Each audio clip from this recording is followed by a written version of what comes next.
Hello, everybody. How are you? Hopefully everything looks okay. Hopefully everything sounds okay. Hopefully, if I move OBS... okay, I didn't break everything. I was like, if I move OBS to my other screen, am I gonna, like, break everything? Hello, everybody. Please let me know if the sound balance is okay. I can turn the music down. Actually, it's probably not. Let me turn it down a little bit. Hopefully you can hear me. Let me know if everything sounds okay. Let me know if the music needs to go down more. The only problem with being on this screen is then I'm not looking at you guys, so maybe I should just go over here. Thank you to Ghost Pepper and Exiled Faye. Thank you so much for those resubs and that miniature hype train at the start of the stream. You guys are amazing. 16 months from Exiled Faye. Thank you so much. And a year-long streak. And 26 months from Ghost Pepper. 26. Have I been streaming for 26 months? Oh my god. Thank you. Thank you both. And, you know, thank you, Ghost Pepper, for subbing, even though you're my husband and you actually put up with me 24/7, 365. Hello, Banshee, hello, yes, I am live. We're back. We'll be talking about the trip later. For anyone who's like, where have you been? It's been a month. We went on a cruise of, I guess we always said it was the Mediterranean, but I guess it was actually like the Ionian. Were we in the Ionian Sea?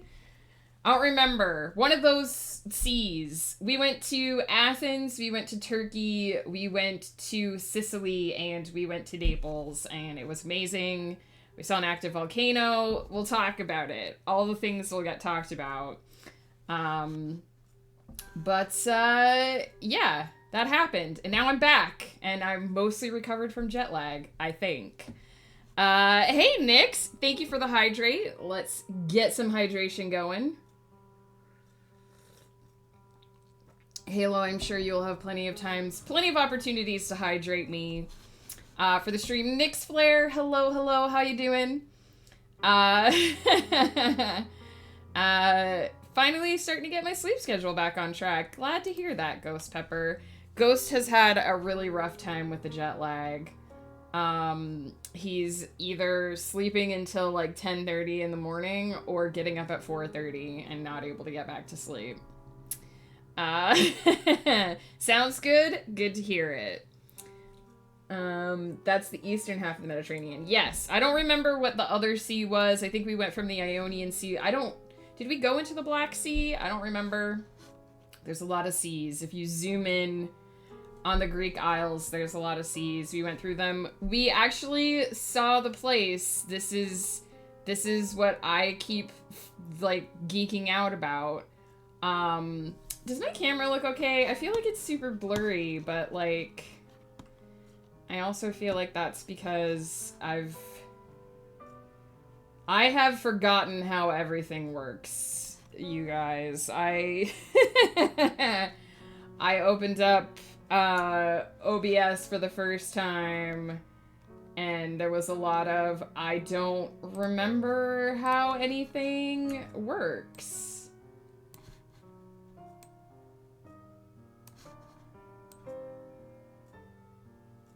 See, I feel like if I make my camera less, like that, there's gonna be, I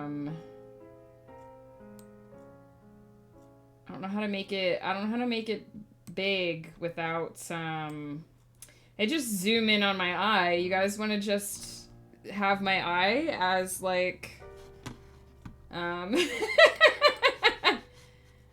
hang on, I don't know how to fix that. There we go.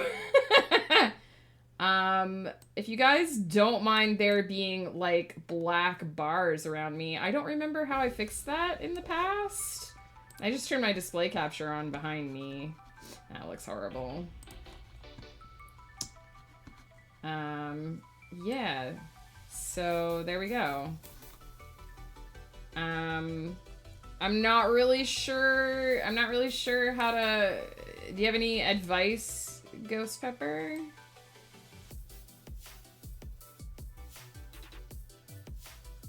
Is that better? Is that better? I don't think it is. So yeah, we went away for a month. I haven't touched OBS in a month. I don't know what I'm doing. I forgot where everything was in Discord. So if anyone's like, why are you late and flailing? That's why. Other than going into your camera properties and seeing if you can sharpen it. I think it's because I'm not using the right aspect ratio, but configure video maybe? I don't know what any of this stuff is. There, I can zoom in more. Oops. Oops. Oops. How do I I don't know how to do what I just did. What?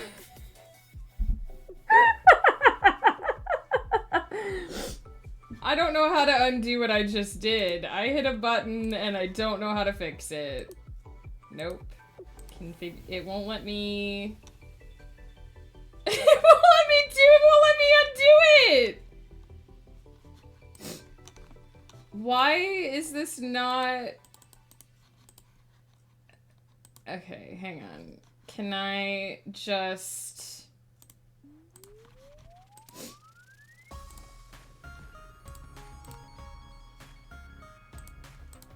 It literally won't let me click open. I'm in the properties and it won't let me open up the thing that zoomed. There literally is not. It won't let me open it. There was another window. Oh, okay, because it's still open. God damn it. Why does it do that shit?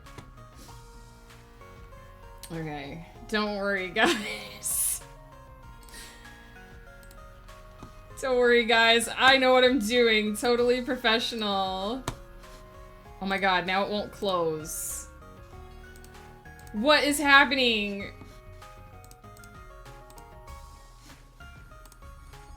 Okay, cool, great. That was our foray into that. We won't be doing that again. But see, look, it's all distorted. I don't know what I'm doing, you guys.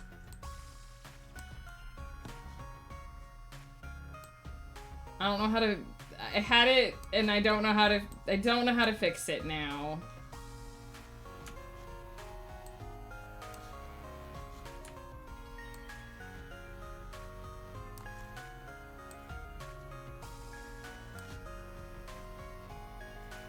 Listen, Exile Faye, this is why I said this is what streaming is all about. If there's not a technical issue...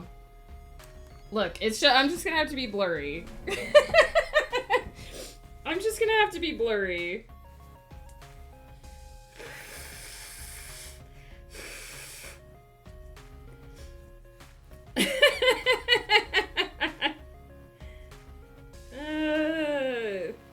If I wasn't a total disaster, would you guys still love me? That's the real question.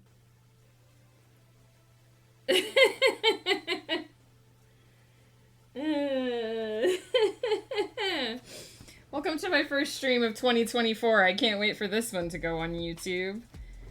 Yeah, so there's a tiny black line. It's fine. It'll be fine. Yeah, so I didn't do one of these last year, I don't think. I think I just didn't have time or whatever. But I want to start doing these a little bit more often. Basically, the idea behind this stream is just to talk about what I did in 2023, because it's the new year.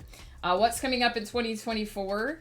We're gonna see the new cover, the brand new cover for my next release, which is coming in February, the first book in the Aruvalia Chronicles. The Aruvalia Chronicles is the series that we've been talking about since I started streaming.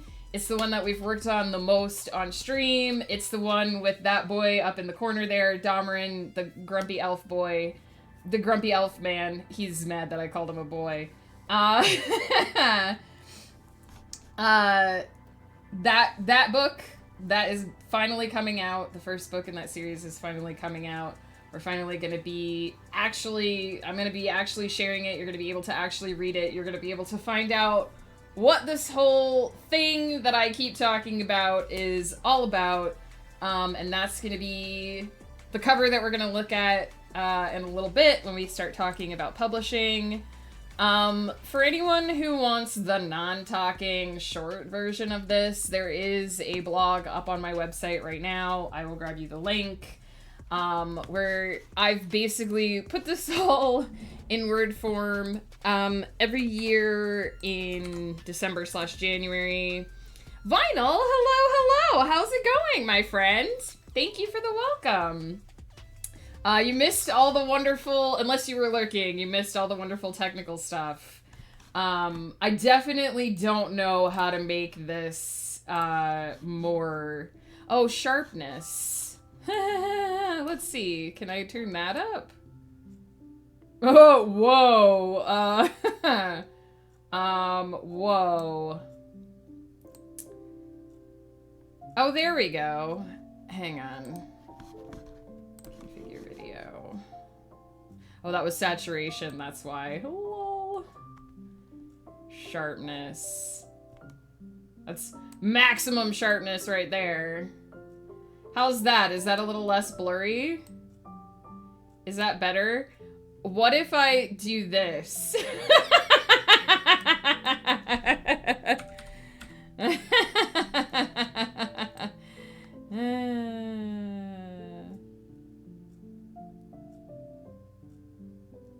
on. You put it back. How's that? Is that better? Is that too sharp? Is that not sharp enough? Is this... What are we feeling? What are we thinking? Is that better?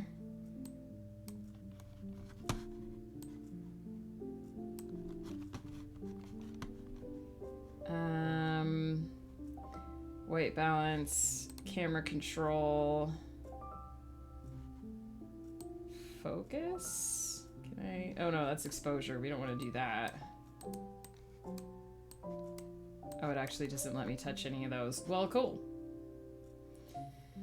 Excellent. Okay. There we go. That's slightly better, I think. Maybe Vinyl, how are you? How was your Christmas? How was everybody's Christmas? If anyone has any Christmas stories they want to share, please feel free. But yeah, so basically in December and January, I go back through, I look at what my goals were last year. I look at what I did throughout the year. I see how many of those goals I actually accomplished. And then I set goals for this year. And the point of this really is, one, I've kind of talked about this in the past. I'm not really a big fan of resolutions. Because they're usually not quantifiable. People are like, this year I am gonna do this thing. But they pick something that's really nebulous. And they put off starting it, and there's just this this whole thing about New Year's resolutions where I feel like I usually watch streams on like 480p or even 360, so sharpness is not a big deal. Oh, it makes sense.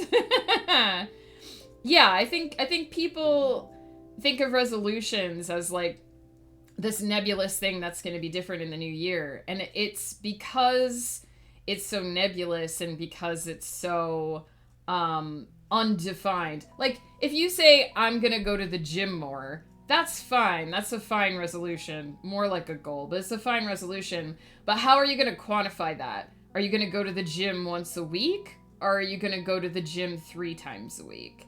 What's your goal and how do you satisfy it? Like how do you actually quantify and measure what you're doing? So for me, the big thing is goals. I set goals and I try to make these things that are quantifiable, things that can be measured. So I go back every year and I measure, like, this is why I'm so meticulous with my word counts. I keep track of my work schedule, what I've done each day. I have my bullet journal where I can actually go back and say, like, I could, if you give me a day of last year, I can open up my bullet journal and I can tell you what I did on that day. I can open up my day planner and I can tell you what I did on that day. I can tell you what project I was working on. I can tell you how many words I did that day. Or if it was a vacation day, or if it was a weekend day or whatever. And so I go back at the end of the year and I look at what I actually did, because the other thing about goals is that sometimes you can plan too much. Like you can you either don't define it well enough, or you say, I'm going to do X amount of work and it's too much. It's impossible to do. And so if you're setting impossible goals for yourself every year, you're setting yourself up for failure because you're never going to fulfill those goals. So I actually go back and look at my quantification of what I've actually done in a year, and I say, this was a reasonable amount of goals, or this was an unreasonable amount of goals, and I set a new set of goals based on what I actually am capable of achieving. And a lot of the reason why I've spent so much time over the years measuring, my word counts, tracking my day-to-day work, is because I am looking for that sweet spot of productivity that allows also work-life balance, right? I'm looking for the maximum amount that I can produce in a year, the maximum amount of work that I can do in a year, and still have a life outside of work. And a lot of the reason why I do this is because I don't have a boss. I'm working for myself. I don't have somebody to tell me, take care of this task. This is the most important thing today. I'm the person who does that. So that helps me keep on track. It helps make sure that I'm using my time, hopefully efficiently. But it also shows me, because I can go back and tell you how much I've done on any particular day, and because I keep track in my day planner of sort of my other activities as well, my hobbies and stuff, I can also say, well, I worked too hard that week, or I did too much that month. I neglected my health in this month, and I'm trying to adjust that, right? So last year's goals were very ambitious, and I knew that at the time that I set them up, that I was perhaps a little bit Icarus, perhaps a little bit flying too close to the sun. But I set those goals anyway. I worked too hard last year. My husband is sitting downstairs being like, because he told me this many times. I probably worked a bit too hard last year. I probably didn't leave enough time for health and self-care and hobbies and stuff. And I definitely, I am my own boss. It is, but it can be tough too, right? Because my boss is a total bitch most days. She is unrelenting. So I talked about this a bit in the blog, but if you want to know, I have used a sort of schedule for the last, 7 years probably, where I'm usually editing at the beginning of the year and writing at the end of the year. So the idea is, I disliked being my own boss. Vinyl, I get that though, because the struggle is real. In the beginning of being my own boss, the most challenging thing was making myself work every day, right? The most challenging thing was getting myself motivated to do the tasks that I needed to do, even though writing is a fun thing for me, even though writing is something I love to do, in the beginning, it was really hard to get myself to write. So anyone who's like, I want to do the full-time thing, your biggest challenge is going to be motivating yourself to do the tasks that you have to do on a daily basis when there's no external factors to make you do it. Now, maybe panic of needing to pay the bills will get some people there, but there's really no one to keep you accountable. So you have to learn to keep yourself accountable. And at a certain point along the way, you get so good at being self-disciplined and so good at motivating yourself and focusing yourself and scheduling yourself that you get too good at it. And suddenly you don't know how to turn it off. And so you never are not working. You're always working because you're so good at working that you keep working all the time. And then your husband is like, yo, the reason why you have carpal tunnel syndrome in your arm is because, cubital tunnel rather, the reason you have cubital tunnel syndrome in your arm is because you've been typing for 12 hours for 5 straight days. You need to not touch a computer for a while. And it's hard. It's really hard to strike that balance. It's really hard when your workspace is also your fun space to separate out when you're working and when you're not working. And so that's one of the reasons why I do this. This is one of the reasons why I measure my goals and why I keep such meticulous track, is because I can go back and say, yes, last year I overworked. Last year I was too ambitious. I flew too close to the sun. I hurt myself by doing as much as I did last year. I need to slow my roll. This year, my goals are much more reasonable. There's flexibility in my schedule. It should not be as hard to hit my goals this year. And I've also calculated out, if I hit a point where the thing that I want to write is this long, it simply won't get done in this year. It'll just be too long. I'm not my own boss, however. I love my boss because she's amazing. That's awesome. When a fun activity becomes a job, it's not as fun anymore. Exactly. And I've had to find ways to keep writing fun for me, because otherwise I would burn out hardcore. Almost done with this next to last short story for my short story anthology book for practice. Set up the Ballad of Megan Mudd, the final story. What? Tell us about Megan Mudd. I want to hear more. These are sort of the challenges, and I'm sure for vinyl, I'm sure you had like different challenges because you were doing a different thing. Like your job actually involved interacting with people as well, which mine doesn't as much. So I imagine it was even more challenging because you have to make appointments to do dress fittings and like all that other stuff. And, you know, I imagine there were probably days where you're like, I just don't feel like having appointments today. And it's hard, right? It's hard sometimes to keep yourself on track without feeling like you're also destroying your love for a thing. So I totally get it. There are times where I don't enjoy being my own boss either. But, so a quick review of my writing goals for 2023. So, basically I have a schedule that I've tried to use for a long time. It involves editing at the beginning of the year. So basically I write something at the end of the year, and then the next year it pretty much sits. The beginning of next year, I go back to the thing that I've written the year before. So it's sitting on the shelf. It sat on the shelf for a year. Nell, hello. Look at that grumpy man boy child. I know. Isn't he glorious? He's so grumpy. How are you, Nell? How was your holiday?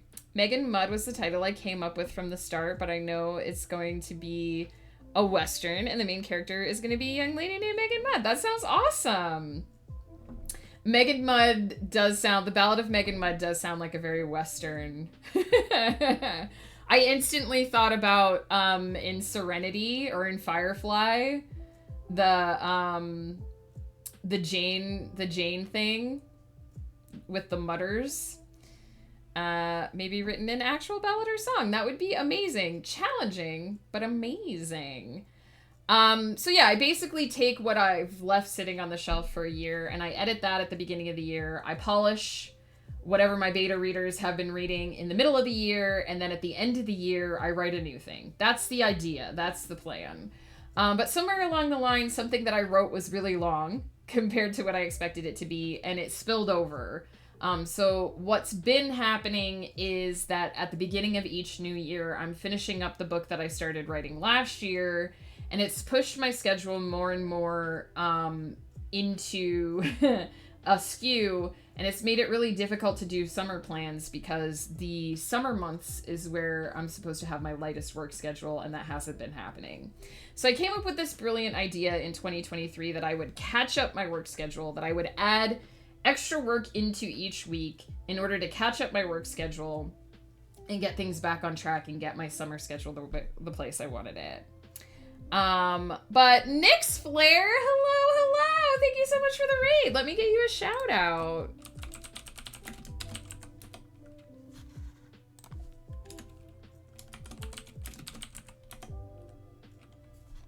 Thank you for the other shout out, Ghost. Beat me to it. Thank you. Welcome in, everybody. Hello, Cheshire Pope. How are you? Kelly Lynn Colby. Hello. Yes, this is my first stream in I think a month. Most of a month. We were gone for 8 or 9 days. I don't know the exact number because there were 2 days that just blurred together from travel. We were on a cruise in the Mediterranean. And then the week after we got back, I lived through as the snowpocalypse begins. I know, we got at least a foot of snow. I think maybe about 1.5 feet, 1.25 feet last night. I was not pleased. I'm not pleased with the amount of white outside my window. How much did you get, Cheshire Pope? Nyx, also, how was your stream? I'm planning to return to the States. This time I get to see the Nothing in Ohio in April for the eclipse. Oh, that sounds awesome. That sounds awesome. I've been to Ohio. I've been to a couple places in Ohio. It's a beautiful state. Janine, hello. This was our first really big snow of the year. As far as I'm aware, I don't think it snowed while we were gone. Rune Wolf, if I could, I wish I could show you guys, because you're just going to see a big wall of white. But if I tilt the camera just a bit, you can kind of see that's the snow on the garage roof, and that's the snow across the street. You can see a little bit of it in the camera. We are in the middle. Doesn't look like much, but they claim it will be 7 to 11 inches. Good luck. Good luck. We just got ours last night. It just snowed and snowed and snowed. Got a dump of snow yesterday, but it all got rained away overnight. Vinyl, I'm jealous. I was hoping that would happen with ours, but it didn't. It's still hanging out. It's supposed to drop in temperature this week, so it'll probably hang around for a little while. But yeah, so my goal for last year, we're talking about for the Raiders, welcome in. We're talking about what's coming up this year for the channel and also for my writing in general. So we're just taking a brief peek back at 2023 to talk about how I overworked. When we start talking about publishing goals, I am going to reveal the cover for my new book that's coming out in February, the first book in the Aruvalia Chronicles, which is the big series that we've been working on since I started streaming. It's finally coming out in February. It features this beautiful grumpy elf boy, man, child that you see up in the corner. Domerin, he is the star of that book. We will be revealing the cover from my lovely cover artist, Molly Phipps. And we've basically so far just talked about how I don't like New Year's resolutions because they are not measurable or quantifiable, so I do goals instead. Alberta's gonna hit minus 37. No, Nyx. No, minus 37. Please wrap yourself in all the blankets and stay warm. That is awful. I think we're supposed to hit minus 20 this week, and I'm mad enough about that. If we get snow at all, everything will shut down. It's gonna be 25°C today. I'm so jelly. I'm so jelly. It is like, I think just above freezing here. No, it's -1 right now. Bleh. Bleh. just worked for us as well. That's awesome. I love Molly. She is amazing. I send her these silly little walls of text, and she turns them into amazing art. And I am eternally grateful for her, and her insight. We decided to do object covers for the Aruvalia Chronicles because there's 15 of them. And I said to her from the start, I was like, I don't know what information to give you, because when we did the Celestial Serenade, we did character covers, right? And so I got really good at noting down the kind of information she needed, but I was like, I feel like I'm not helping you. I'm just giving you a bunch of random stuff. And she put together this absolutely gorgeous cover, and we've put together this absolutely brilliant plan for the series, and I'm super excited about it. So yeah, Molly is amazing. I can't say that enough.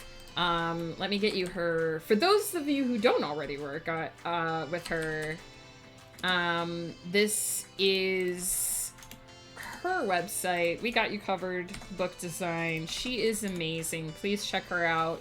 Some of my book covers are in her portfolio.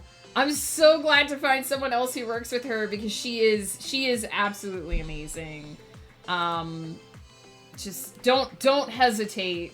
She's amazing. And honestly, if she gives you a proof and you want changes, she's really great about it. She wants you to love the art as much as she does.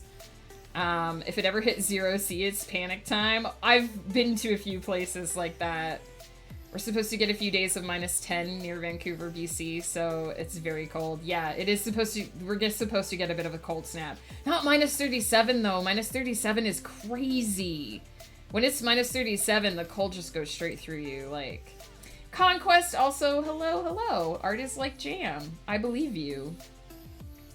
I would take dry -37 over wet -25 back when I lived in Toronto any day. True. The dry cold is probably more tolerable than the damp cold. Also, very true. Very true. She's doing her whole Misplaced Adventure covers. Her vision is selling those books. Nice! Yes. I would have no idea. I do make a couple of my covers for my smaller series, but I would have no idea sometimes what to even... I had no idea what I wanted the covers for the Aruvalia Chronicles to even be. And she put together something absolutely beautiful. And as soon as I saw it, I was like, this is it. This is what this series needs. I didn't know, but somehow she did. And she told me after that she was really nervous because she thought she missed the mark. She thought I wasn't going to like it. And I was like, no, it's amazing. It's like everything I couldn't put into words. So anyone who's nervous about working with a cover artist, if you're working with the right person, it should feel really rewarding. It should feel really exciting, and you should both be really happy with it. And I always tell Molly I want you to love it as much as I do. And I always tell her I trust her. Because when she was asking about the concept for it, I was like, this is my thoughts. This is what I like from like the like test covers. Because she showed me a bunch of different covers from published works, and I was like, these are my thoughts on these, but also I trust you. So if something feels right, just do it, and like whatever. And she did, and it was perfect. So yeah, in 2023, my goal was to sort of catch up my schedule, to do a little bit of extra work, and catch up my schedule. But the main problem is, who's Molly? Molly is my cover artist. If you click on that wegotYouCoveredBookDesign.com link, that is her website. That is my cover artist who does the amazing thing we're going to look at later, and the amazing covers of the Celestial Serenade, which you guys have all seen me show off on stream before. I sent you a pic of our Young Readers fantasy comic. Nice! I will check that out after stream. Conquest, I love all the art that you post on the Discord. I know I always don't always get a chance to comment, but everything that you share on the Discord is always amazing. I hired a local artist for watercolor illustration. It was such a fun experience, and now I can show off some of the local talent. That's awesome! Watercolor is difficult to master too, from what I understand. Like, it takes a lot of practice and knowledge to do watercolor well. My mother-in-law worked with watercolor for a while. Yeah, Molly is amazing. So yeah, In 2023, I tried to catch up my schedule, but the problem is I write longer books now. Even my smaller projects, Everyone's Child was supposed to be roughly 50,000 words per novel, and it's been averaging out at 60 to 75,000 words per novel. So just that little bit longer than the series it replaced. Which doesn't sound like a lot. 10,000 extra words or 15,000 extra words doesn't sound like a lot. But when you're trying to cram it into the same amount of time that you wrote or edited, no worries, Kelly. I get it. I'm hoping to upgrade my layout later in the year. And if you guys want me to add a task thing, I can definitely consider it. Because I do know a lot of people who use the task thing. Eating lunch? Nice. I am also glad to have a supportive Twitch writing community. The community here on Twitch is absolutely phenomenal. I say this all the time. I can't say it enough. I've never felt unwelcome or unsupported. I genuinely, when I first started streaming, never thought people would come and sit with me and watch me type or listen to me yammer about my novels for hours on end, and I was totally wrong. Like, the Twitch writing community is strong and supportive and amazing. Carly, hello, my friend. How are you? How's it going? How are you feeling today? I know yesterday you were starting to feel a little bit of the sickness. Has it left you, or has it taken root?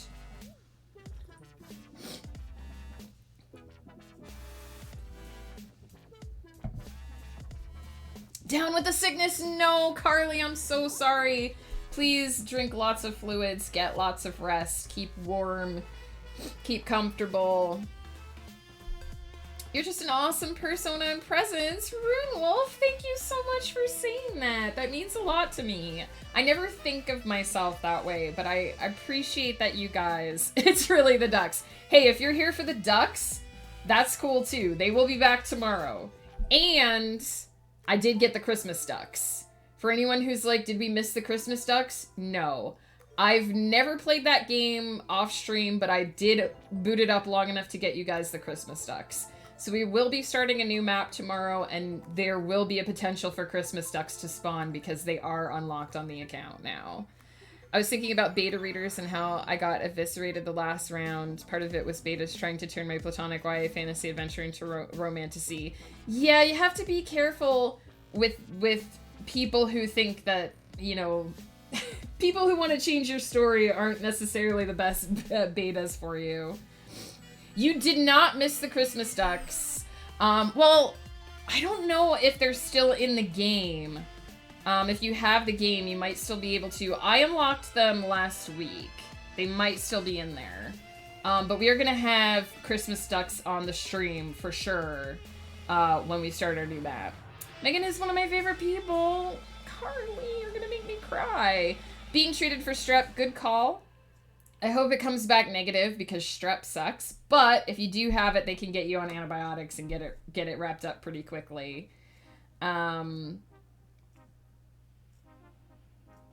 It technically is negative, the strep test. Ghost Pepper recently had mono, which sucks. We still aren't sure how he got it. From school for sure. And he got tested for strep and it was the same thing. They did the short test and it came back negative. So they did the long test. They did like the full test and it also came back negative. He's spreading cootie. Yeah, I said to him, why are your coworkers making out in the kitchen area? Because a bunch of them got it. It took him a while to recover. He's okay now. This was pre-trip, but it took a while. Like, he had a sore throat for almost 3 weeks, which sore throat is my least favorite thing, so I'm not a fan. But yeah, it doesn't sound like a lot. An extra 10,000 words doesn't sound like a lot. But when you're trying to cram it into the same, when you're trying to cram working with 70,000 words into the same amount of time that you used to work with 50,000 words, it's actually very challenging and it doesn't work very well. And when you're trying to fit 120,000 words into the same amount of time that you would normally do 90 or 100,000 words, again, it becomes very challenging. And so sort of what I realized over the course of the year, and when it was pointed out to me, is that I was trying to fit a bunch of extra work into a smaller time frame, and it didn't always work out very well. I was definitely working much later in the evenings. I was definitely very stressed. And I was cramming more and more extra work time into my day to try and keep up, which is not what I should have done, really. In retrospect, what I should have done in July was reevaluate and replan, because I usually plan out my whole year at the beginning of the year, but in July I take a look at how much I've done and I sort of see if I'm still on track. And what I should have done last year in July was I should have reevaluated, and I should have just changed the plan for the end of the year instead of trying to stick to it. Now, I did manage to mostly catch up. I only have 1 month of writing to finish Frozen Within a Scream, the final trilogy of the Aruvalia Chronicles. That will be finished by the end of the month, and we will be starting to work on edits in February. So that's much, much faster than last year, where I think I started edits in April. So I did manage to catch up quite a bit. If the project that I end up writing this year is short enough, I will be able to fully catch up my schedule this year. If it's longer than a certain amount, then I simply won't know. I simply won't. Like, I won't finish it in December. I'll finish it in January. I've already made that concession so that I don't try to overwork again. Mono is awful. It's exhausting. There was a lot of ghost pepper going to work and coming home and passing out on the couch for the evening. I actually just got home from the doc. COVID, flu, and strep are negative, but my tonsils and throat apparently look icky, so on to antibiotics. I hope they help. I hope it gets it out of you quickly. Being sick sucks. I went in and got the strep test. They pretty much told me if it's negative for strep, then it's mono, and you just have to ride it out. And it sucked. Who have you been kissing? You've been kissing twitch.tv/Starborn Striker without telling me? We've taken our relationship to the next level from marriage to smooching. Shh, you weren't supposed to tell anybody, Ghost Pepper. That was supposed to be a secret.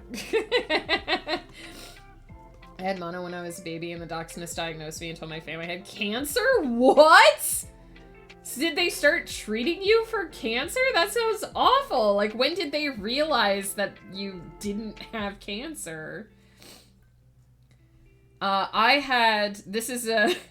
This is one of those TMI stories, so if this is too squicky for anyone, please feel free to close your ears for a hot minute, but I had a teacher in college who was a brilliant script. He taught us Perl and what was the other one? PHP, and also he taught my Unix class. So brilliant, like, programmer. He knew a lot of the script languages. He was a little odd, but he had a family member who was misdiagnosed with a intestinal issue when they were young because a nurse missed an update on their chart when they were a child and thought that they missed a bowel movement when they didn't. So he meticulously tracked all of his children's bowel movements from the time they were born until the time they were like 6. He had like spreadsheets and charts. Because of something very similar to that, where somebody just missed something. And for his family member, it was a like lifelong ordeal. So he was like, it's not gonna happen to my kids. I'm gonna track every single bowel movement. I'm always gonna know. Apparently my family drove all the way to the children's hospital that day because they thought it was being aggressive, and the docs at the hospital cleared things up. Well, I'm glad the hospital realized. Thing is, shit happens, but damn, like, you hope somebody recognizes, wait a minute, let's make sure this child actually has cancer before we initiate treatment. Conversations in the house. Hey, Junior, you poopin'? Yeah. You poopin'? What color is it? How long you been on the toilet? It sounds crazy, but like that was his family's experience, right? So I was like, he was to be fair, he was a weird guy. But he was a good teacher as well. But that was his experience, and he was like, I made sure that I knew, and I had it so that if I ever had to talk to a doctor, I could be like, yeah, this is when they pooped, this is what it looked like, this is what is happening with that. Sounds like a normal family with children to me. I mean, you know, when you have children, you have to figure out what feels like it's the best thing, and keeping meticulous track of their health was what felt like the best thing for him, and it worked. I mean, his children were in good health. My doctors a couple of years ago refused to put me on iron, even though I'm chronically anemic and I have records that go back all the way to being born. Did you finally manage to get somebody to give you the iron supplements you need, Carly? This is a normal conversation in my family. So yeah, I know we've gone off on so many tangents, but that was my goal for 2023, was to catch up my schedule. I did mostly. I don't think I should do what I did last year again. I don't think I had very healthy work habits this year. One of my big goals for this year is to have more reasonable goals, to work less in a particular week, and to simply accept that there is a limit to how much I can get done in a period of time, and to not beat myself up over the fact that the amount that I can get done might be less than I feel like it should be. I feel like we creative people always think I should be able to do this amount in this amount of time, and we forget that there's an energy requirement to everything we do. It requires energy to write, it requires energy to edit. If you're doing more traditional art or digital art or whatever kind of art you're doing, it requires energy. There has to be energy in the well to devote to that pursuit, or you simply are just dragging yourself through the mud. And so one of my goals for this year is to remember because I think I skirted burnout a couple times last year. I have been doing this long enough to recognize the signs of burnout and to keep it at bay. But I don't want to be skirting it all the time this year. I want to be having more time to relax. I want to have more time to hang out with people and do my hobbies, and not feel like I'm stealing that time from working. Just take over-the-counter iron and ride the line. Well, I hope you can get someone who helps you out with that, Carly, because it sucks if you have an iron deficiency and you're not getting proper treatment for it.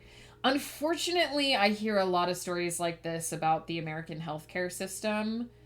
Granted, the Canadian healthcare system isn't perfect. My mother-in-law has a thyroid condition, and she's having trouble. She's had to fight her doctor recently because she can tell that her levels are not correct. They need to adjust her medication, and they've been hesitant to do so. So she had to fight with them for several months to get them to finally say that they will adjust her dosage. But she basically, if she sits down, she falls asleep right now because she's on medication to essentially regulate her metabolism, because without medication, she essentially doesn't have a metabolism. And so she's been really frustrated with that too. So it can happen in Canada too, but I hear a lot of stories about the American healthcare system that just aren't great. So I hope that you don't have to keep fighting your doctors with that, Carly. I hope that you find somebody who is willing to listen to you and not make you fight tooth and nail to get what you need to feel good, because that sucks, and no one should have to do that. So I'm gonna just go through quick and read what my writing goals were in 2023 and say whether I did it or not. Finish writing Beyond the Moon's Beams, which is the 4th trilogy in the Aruvalia Chronicles. I write in trilogies, in case you guys are wondering why I keep saying that. So that was pretty much just wrapping up the last book. I believe it was book 12 of the Aruvalia Chronicles. I did that. That was the opening of last year. I think I finished that in March. Edit Visions Unlike They Seem, the third trilogy in the Aruvalia Chronicles. I did that. That is currently with my beta readers. I've gotten feedback on book 7, so I need to send out book 8 for people to begin reading. Polish the Beast's Wicked Gleam, the second trilogy in the Aruvalia Chronicles. That was also done. I have a second round of betaing for those books, so that those are awaiting a quick peek at that. Those will be going out next year. The 3 books in the Beast's Wicked Gleam will be next year's publications, so they are ready to go for the most part. They might need a few little tweaks, but they're pretty much ready to go. And then to write Frozen Within a Scream, you can see right below me where it says current project Frozen Within a Scream, the 5th and final installment in the Aruvalia Chronicles. I wrote 2 of those books, 2.5 of those books last year. Pretty damn good. Didn't quite get done. We will be finishing up the final book, book 15 in that series this month in January. We're going to be working on that tomorrow on stream. So I feel pretty good about that. I also wanted to write and edit Each One's Wayward Niece, the second installment of Everyone's Child. That was finished. That has been with my beta readers and come back from them. That book is going to be going out in April, and we're going to be doing the cover for that here on stream sometime in the next few months. And I also wanted to write and edit No One's Beloved Sister, the third installment of Everyone's Child. I only got the first half of that done. I wrote it. The book is written. It is not edited. It has become a goal for this year to edit that book. So pretty good. I did pretty good. I don't think I will do the amount of work. Oh, Carly, thank you so much. I'm proud of you too, you know. I don't think I say it enough, but I'm proud of all of you. So I did catch up my schedule pretty well. I did a lot. I did more than I probably should have. I'm pretty happy with how my writing went last year. I think I have an image I can show, actually. So I've mentioned before... I'm going to vanish for a second. I've mentioned before that I keep quite meticulous track of my my word counts. So up top here, if I just zoom in a bit more quickly, this is my total words of work for 2023 broken down by month. And you can see that I only had 2 months, August and December, in which I did not break 100,000 words of work. Not all of this is written. You can see on the side here that I wrote 948,000 words of new content. That includes writing prompts as well as novels. The other 418,270 is editing, and an extra 88,000 of planning. So this is how much I have started calculating my editing by time, which has, I think, been more representative of the work that I do.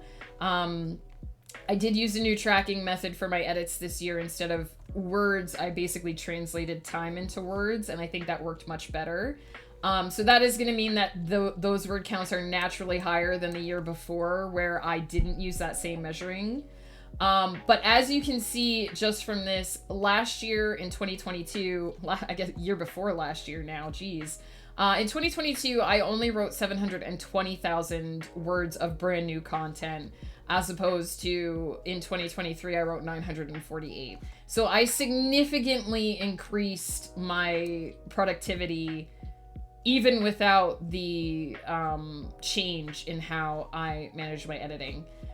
So this is how much work I did throughout the year. In August, I was polishing Beast's Wicked Gleam, so my word counts were naturally lower that month, and I also took a week off. And in December, I took the last 2 weeks off for Christmas for our trip, so that also accounts for partly why the word counts are so much lower. I'm pretty proud of these word counts. November was absolutely insane. My best month of the year by far, despite being sick. That was my NaNoWriMo push. I probably should have taken a week off in November because I was sick, but I pushed through. And so, yeah, and you can see then how that compares to, in 2022, my average month, was lower. Now, my editing months were, April to July, or I think April to August in 2022, and I did measure the word counts differently, which is partly why these are so much lower. But even so, I think it shows that I think these two charts show that I massively picked up my writing productivity. My grand total words of work in 2022, this includes writing, editing, planning, blogging, everything word related that I do, book blurbs, all of that, was only a little over 1 million, and I almost hit 1.5 million in 2023. I'm not trying to beat these numbers this year. I'm not even trying to match these numbers this year. But this was quite a shock to me. I actually did not expect to do that much work in 2023. But instead of looking at those numbers and saying, wow, I did so much, I can do that again, I have definitely looked at how much that had an impact on my health, and instead I've said I should not do that again. I'm definitely not aiming to write that many words again in a year. I have knocked a few goals off of my list for this year. So my writing goals for 2024 are to finish writing Frozen Within a Scream. We will do that in January. That is pretty much good to go. I would like to edit Beyond the Moon's Beams. That's the book I finished writing at the beginning of last year. We'll be doing that here on stream. I would like to polish Visions Unlike They Seem, which is with my beta readers right now. That will take me up to the end of August. So that right there is already the majority of my year accounted for. And then in September, we're going to start a new project, a new old project. I'm actually going to be writing 3 more books, 1 more trilogy in the Celestial Serenade. So the Celestial Serenade is the series that finished publishing at the end of last year. That was Symphony of the Stars, Song of the Spheres, and Soul of the Sun. Soul of the Sun was supposed to be the end, and then my characters were like, hey, yo, there's this whole other story that you haven't told. And I tried to be like, no, you guys don't get any more, and they were like, but look at this shiny plot that we've already packaged for you with the title and everything. So I will be writing Sonata of the Satellites at the end of this year. It is for real the absolute final installment of the Celestial Serenade. Anything else I write in that world will be side stories. I do have some side stories planned for that. Specifically, I do have an idea for a book called Backwards Bar and Grill, which takes place in the Celestial Serenade universe, but it does not have anything to do with the main characters. They would be sort of in the background. But the main characters are getting one last jaunt through the universe with Sonata of the Satellites. My goal is to finish that by the end of the year.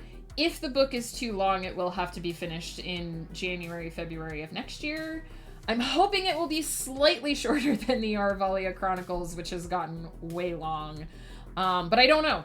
I don't know how long-winded my characters are going to be until I get there. I do seem to average just writing longer in general these days. And then for Everyone's Child, I'm going to edit No One's Beloved Sister. That was a goal from last year that has just sort of carried over because it didn't get done. I'm planning to do that in February, March, and April. I am taking more time for that series. I've accounted more time for that series in my schedule because I felt like I was rushing through it too much.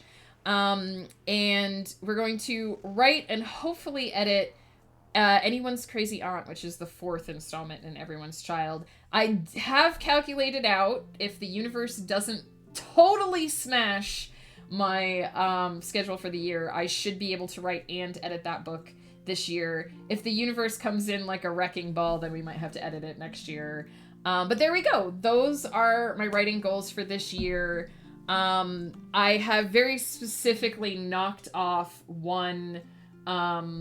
Usually I try to write and edit 2 books in my side novel series. I have knocked off one part of that. I am very specifically only doing a write and 2 edits instead of 4 parts to that series. I'm only doing 3 parts to that series.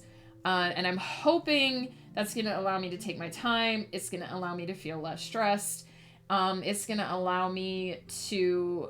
I always strive to make sure that I am fully developing my words as well, but my worlds, my characters, my stories before they go out. If I'm unhappy with something, it doesn't go out. I have delayed releases in the past to make sure that they get out on time. I have not felt like the quality of my work has suffered from there being more of it, but I worry that if I continue to produce and work at the level to which I have been working in 2023, that the quality will start to suffer. So I'm slowing down this year. I've made some sort of strict rules for myself about how much work I want to do in a week, how much extra I'm going to allow myself to cram in. And I've also sort of built into my schedule places where I can say, all right, that can just move to next year because I've already done enough this year. That can just be a carryover goal into next year. Sometimes learning to let go of a productivity goal is important. Sometimes it's important to realize when you've hit your limit and to say, yeah, I really wanted to finish that by December, but it's just not going to happen. There's just not enough hours in a day. I have all this other stuff going on that needs my attention. It's fine to work on that next year. It can be really hard to do that, especially if you are working for yourself and you have a production schedule and you've gotten into the hang of trying to stick to it. It can be really hard to push back a deadline or to say that just isn't going to happen. But I think it's important to remember that I have shared my schedule with you guys, but really I am the keeper of that expectation. The only person I'm going to disappoint by having to push something back is me. And so sometimes I remind myself of that. Like, literally no one else is going to be like, you didn't finish writing that book at exactly April 15th. How could you? No one's going to know that took me an extra week or that I took an extra month to do that. I have quite a large publishing buffer myself for this specific reason, because I want to be able to take my time. I want to be able to make sure that I'm investing enough into each of my stories that they all feel polished for me when I put them out. And so I've tried to get into the habit of reminding myself that I'm not disappointing people by taking extra time. I'm not disappointing people by needing breaks. Nobody puts that expectation on me except me. And so if you ever, this is to all you out there who are writers, because I know we've got several who are lurking right now, who were lurking from the start and several who came in on the raid. If you're ever sitting there and you're feeling pressure and you feel like you need to get something done by a certain time, but you're not writing to a contract or you know, a specific like hard set deadline by an outside force, if you are writing to your own personal deadline and you are feeling the crunch and it is sucking the soul out of you, let yourself have more time. Remind yourself that no one is going to be disappointed in you if you take extra time. No one is going to be mad at you for taking extra time. If they are, they suck and they should be punched in the face. Absolutely give yourself the time that you need. Absolutely give yourself the space that you need. Writing is tough and it will feel tough. There's no way around that. There's always parts of the process that are going to feel like you have to push through. There's always going to be days where it feels like you're pulling teeth. It's not always glamorous, but it should never feel like it's sucking the soul out of you. It should never feel unrewarding. If you're pushing through and you get to the end and you feel good about it, that's how it should feel. If it never feels good, if it always feels bad, then there's something wrong. And so allow yourself to have that space. Allow yourself to have that forgiveness and that grace. Remind yourself that there should be joy in this. There should be joy in this process somewhere. You shouldn't feel like you're breaking your back. You shouldn't feel like a mountain is caving in on you. Sometimes it will feel that way. And so I'm not going to say it should never feel that way. It will feel that way sometimes. And sometimes that's unavoidable. But it shouldn't always feel that way. And if you've gone through, if you've been pushing through something for a week or a month and you just are feeling steadily more like the soul is being sucked out of you, give yourself space. Give yourself a break. Give yourself an extension of the deadline. Give yourself a chance to do something for fun, to reinvigorate your love of the craft. And this goes for like traditional art as well. This goes for any kind of creative endeavor. Just give yourself space and give yourself grace. And that was something that I learned last year, the importance of. A little late. It came a little late in the year. But that was definitely something that I learned last year from overworking and over goal setting. And so give yourself extra time when you need it. Can vouch that Megan and Co are great. Oh, Rune Wolf, you're amazing. And I love you. I love all of you. I'm going to take a quick break because hang on. Sorry about that. My coffee has gone cold because I've yammered so much.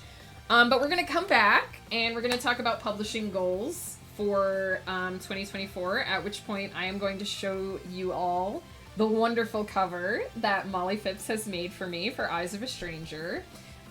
So we will be talking about that. I will leave it up on screen while we are talking about publishing goals. And then I'm going to talk a little bit about what's coming up on the channel, a couple of changes that are coming. Nothing major, but a couple of changes, hopefully to improve the channel a little bit in the new year. And then we'll talk, we're probably going to have time left over, so we'll talk about the trip. I'll talk about the trip as much as you guys want me to talk about the trip. And I mean, if you guys have questions about the trip that you want to interrupt the rest of the talk with, clearly I don't mind going off on tangents today. It's all chill today. It's all just chatting. Although if anybody does at any point want a sprint timer on, if you just want to mute me and have a sprint timer on, please let me know, because I can run a sprint timer for you guys, and you can just mute me and get the work done. But yeah, so I'm gonna take a quick break, and we're gonna do our cover reveal, and it's gonna be amazing. So also, please remember to get up and stretch, grab something to drink, take care of yourselves, and I will be right back.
I'm back. No, the cover reveal has not happened yet. It occurs to me that I don't think I've actually saved the proper file for it either, so while I have my screen hidden, let me do that quickly.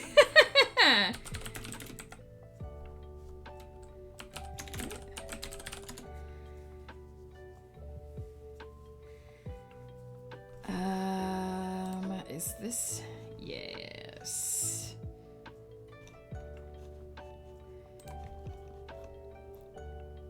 To make sure I got the right one because we want the most up to date. And I get to create a new folder.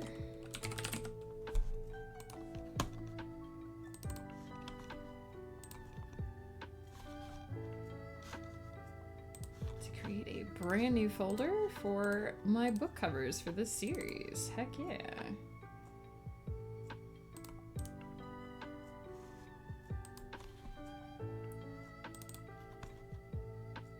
And to rename that. Hell yeah. All right. You did not miss the cover reveal. It has not happened yet. I'm literally saving the cover onto my computer so that I can show it to you guys. You're all good. It's all good. It hasn't happened yet. You'll know because I'm gonna leave it up on the screen. I'm not just gonna flash it. I'm not just gonna flash it and take it away. I'm gonna leave it up on the screen for a while, so you guys will know. You have to sit through one more spiel from me before we do the cover reveal. I am going to talk about what I published in 2023. Come on, flash us. I think that might be against Twitch TOS Conquest.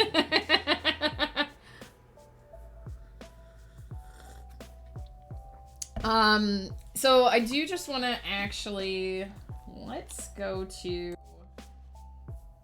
this display, and I should have a display capture on here. Just see my blog for the moment.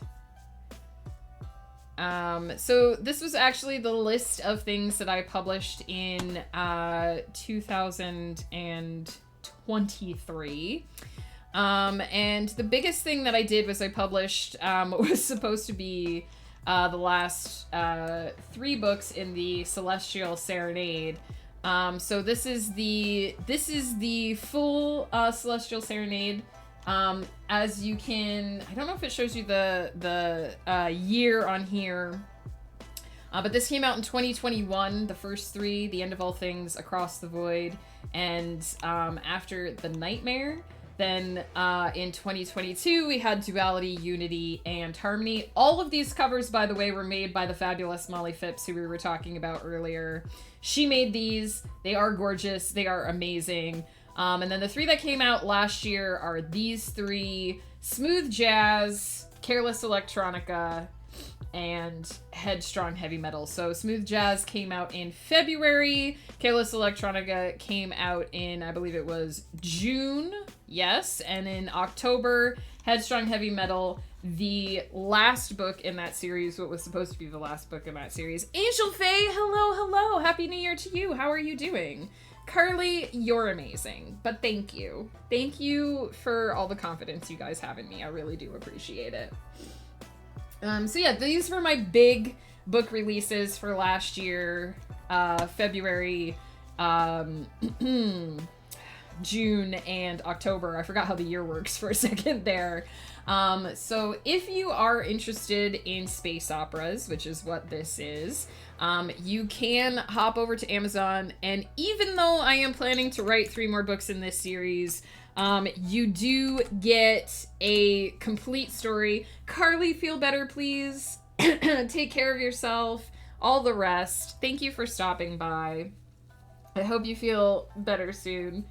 I do not know why I'm coughing so much. I think because I haven't talked this much in a while. Still home unemployed, but Angel Faye, if you're safe, that's the most important thing. I hope you're taking care. So yes, if you're interested in space operas, please check that out. It is it does have an ending. There will be more to the story, but you can feel satisfied in the ending that you get. I'm not gonna undo the ending with the new series, with the new part of the series. It all builds on. So while you're waiting for more from this, you don't have to feel like you've been left in the cold. There's not a big major cliffhanger at the end of this. It is a complete satisfying end to the story. So if you want to check that out, check that out. Also in 2023, in April, I published Eternity's Empire Part 2. This is the second box set of the Eternity's Empire collection.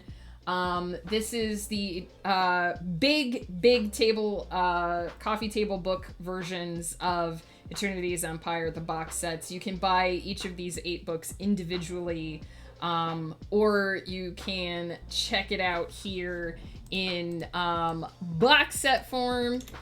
So the final book in the series actually came out in 2022, but the box set, the second box set here, came out in 2023. The final sort of wrap up, the final hurrah for that series. Eternity's Empire is basically magical girls in space. It's basically Sailor Moon meets mythology meets space. It is a space opera, but it is much more sword and sorcery in space.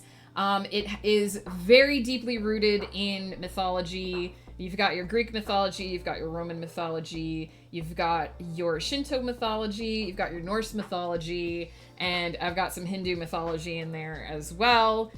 Lady Loki. Do I need to say more? Read it for Lady Loki. She was my favorite character. Egyptian mythology as well. It is sort of an amalgamation of my studies of mythology. The fun little twist. Don't know what else to say about that one, but check it out if you are interested. And then one more, accidentally clicked away from here. Two more. In August, I launched Someone's Suffering Child, the first book in Everyone's Child. I will be working on this series more this year. Sometime in the next few months, we will be doing the second cover. I actually made this cover. This one is me. I did this one. We will be making the second cover here on stream. Now that I have a better idea of the cover concept, it'll hopefully go a bit more smoothly than the first one did. This is a brand new series. This first book was actually completely written on stream. We outlined it on stream. We developed it on stream. All of the world building and planning initially was done on stream. And the first book was outlined and written entirely on stream. I did have to do the editing off stream. I have started to do less and less of the series on stream, but this was actually streamed completely, the original writing. You can see the VODs on YouTube. That came out in August, and there will be 2 more installments in this series coming up smartly. And thought you couldn't do what? And then the final thing that I published at the end of last year was Soul of the Sun. This is the coffee table edition of the Celestial Serenade. So the last 3 books in the series, Smooth Jazz, Careless Electronica, and Headstrong Heavy Metal, released in this box set. These are the box sets. So this is the same series I showed you before. The Celestial Serenade. I thought you had to do it by hiding your work until you're ready to go and just share advice. I don't always show the words that I'm writing on screen. Now we have ducks. So mostly what you guys will actually see on screen is ducks. But I did show the first several chapters of Everyone's Child on stream when I wrote them. There was a camera up that showed the words as they were being written. I would say you don't want to show more than 25% of a book actually on stream, because you want to keep it, you want to keep some of it secret so that people will still read it. But 100%, I think sharing the process is fine. Let people know where you are. Let people see the good days, and let people see some of the bad days too. Like, I don't think I've ever had a really awful writing day on stream, but I've definitely had days where I wrote something on stream and said, I'm not happy with this. I'm going to go back and look at it again off stream, and then come back the next stream and said, okay, I went back and I looked at this and I added more and I took care of this. I think that we should demystify the process of writing. I think that the more people actually understand about the amount of time and effort it takes to write, the more people are going to understand why a book has a price tag. And if you look at these, the paperback of these books is $30. But that's because of the time, it's because of the energy, and it's because of the the materials involved. If you click on one of these, the digital copy is $9.99 for a digital copy of this, and that's just because it took me a year to write it, it took me a year to edit it, it took me another year to get it through the beta process, and then it took me another couple months to make sure it was actually properly finished and ready for readable eyes. And I think by streaming part of that process, and by talking about that process, and by demystifying that process, it helps people understand where that price tag comes from. I would say don't be afraid to share some of your work on screen. If you're comfortable with sharing it, it's fine. I wouldn't share like the climax of the book. I wouldn't share the big twist.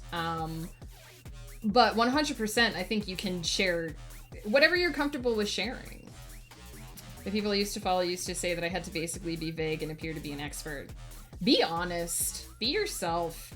I have been publishing since 2014. I know what I'm doing as a writer. I know what I'm doing as an editor. I don't know what I'm doing as a publisher. I don't know how to sell my work. I'm here being if anybody saw the opening part of stream where I totally fucked up my camera, that's the real me. That's 100%. I don't know what I'm doing. I'm just here to try my best. That's true. I guess this is my 10-year anniversary of publishing. My first book was published in 2014. So yeah. Darn, but still understandable. Yeah, I wish I could give away all my work for free. I honestly do, but I have to pay the bills somehow. Some of those people have flat out bombed their publishing efforts. Ooh, there's words in this. Let me skip it or it's going to distract me. You know, people have different philosophies, and I think that's fine. But I think pretending to be an expert when you don't know what you're talking about is rude. I feel like I understand stories. I've been a voracious reader since 3rd grade. I have read a lot. I've written a lot. I have developed a process that works for me.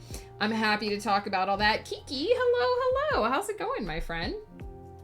I feel comfortable talking about production of writing and writing process. But I always tell people when they ask me about publishing, you know, take this with a grain of salt. I'm still learning. This is how I do it. Other people do it this way. Find what works for you. And I think being honest is just the best way to go. If someone asks you something and you genuinely aren't sure, say, this is the advice I've received, but I don't know. You'd have to confirm. It might be better to talk to someone else. And if someone asks you something that you feel very confident about, then be confident about it. I am a proponent of fake it till you make it, but in the sense of like, I don't have any confidence. You guys are all sitting on the other side of your screen being like, nah, it's not true. She totally comes off as confident and outgoing and really knowledgeable on stream. I don't often feel that way. And so sometimes to get ready to be on camera or to get ready to be in public, I'm like, just act like you're supposed to be there. No one's going to question you. And then I feel like I'm supposed to be there, and then it's easier to be more confident. But making up information about something you don't know about is never the right way to go. My mouth hurt because I went to the dentist to get a filling. I hope that you feel better soon, Kiki. I hate the dentist and I hate fillings, although I understand why they are necessary parts of life. But there you go. That's what I published in 2023. This was December's release. Didn't get to do a lot of hype for this one because I was on a boat. I was on a plane, I think, when it actually came out, but I was getting ready to be on a boat when it came out. But that is 6 releases. I do 6 releases every year, usually 5 books and 1 box set. Last year was 4 books and 2 box sets. So now we've come to the moment that you guys have all been waiting for. What am I putting out this year? As I mentioned, we finished the Celestial Serenade, publishing what exists of it, what was originally supposed to be the end of it, in 2023. I don't have any more, so it's time to start a new series. I have been working on writing this series since 2019, sorry. I mean, it's been in my head since 2012. But I started writing it in 2019, just before we moved into this house, just before the pandemic hit. I started writing the first book in this series, I believe it was September or October of 2019. This design was also done by Molly. This is another Molly Phipps cover. She did all 3 of these.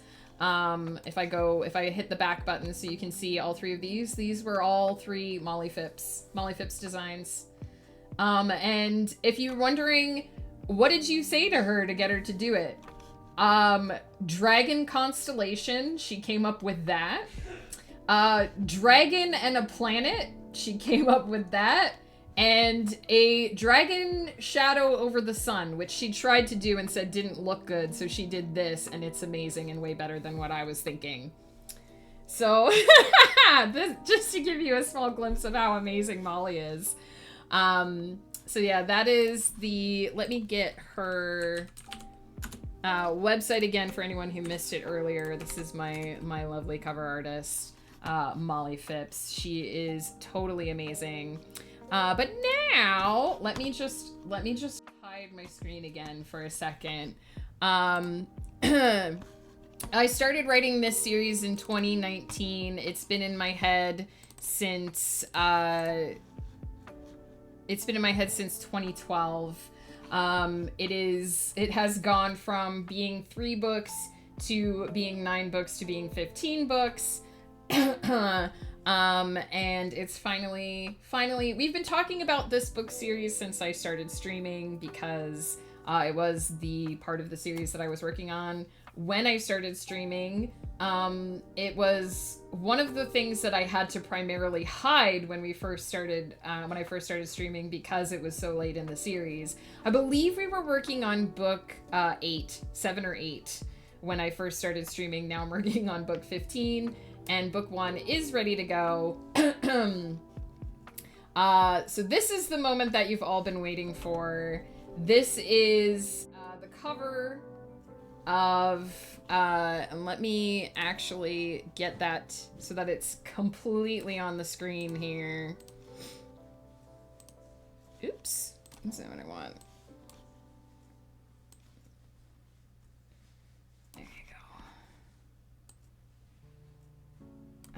This is the cover for Eyes of a Stranger.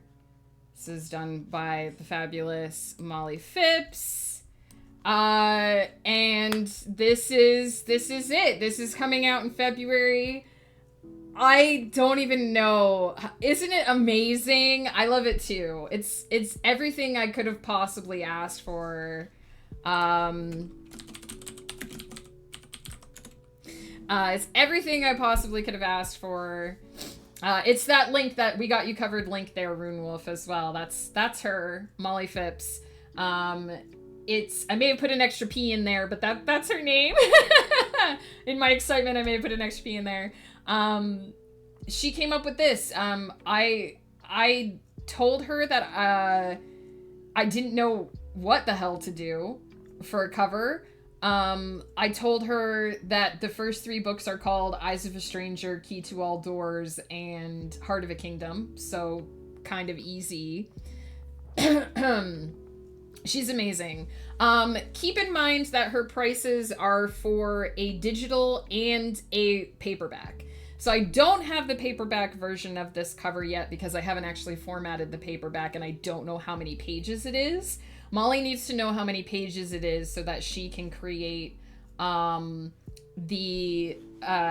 paperback. But just to give you guys an idea, this is going to get covered up briefly, but it will come back. Just to give you guys an idea of what Molly's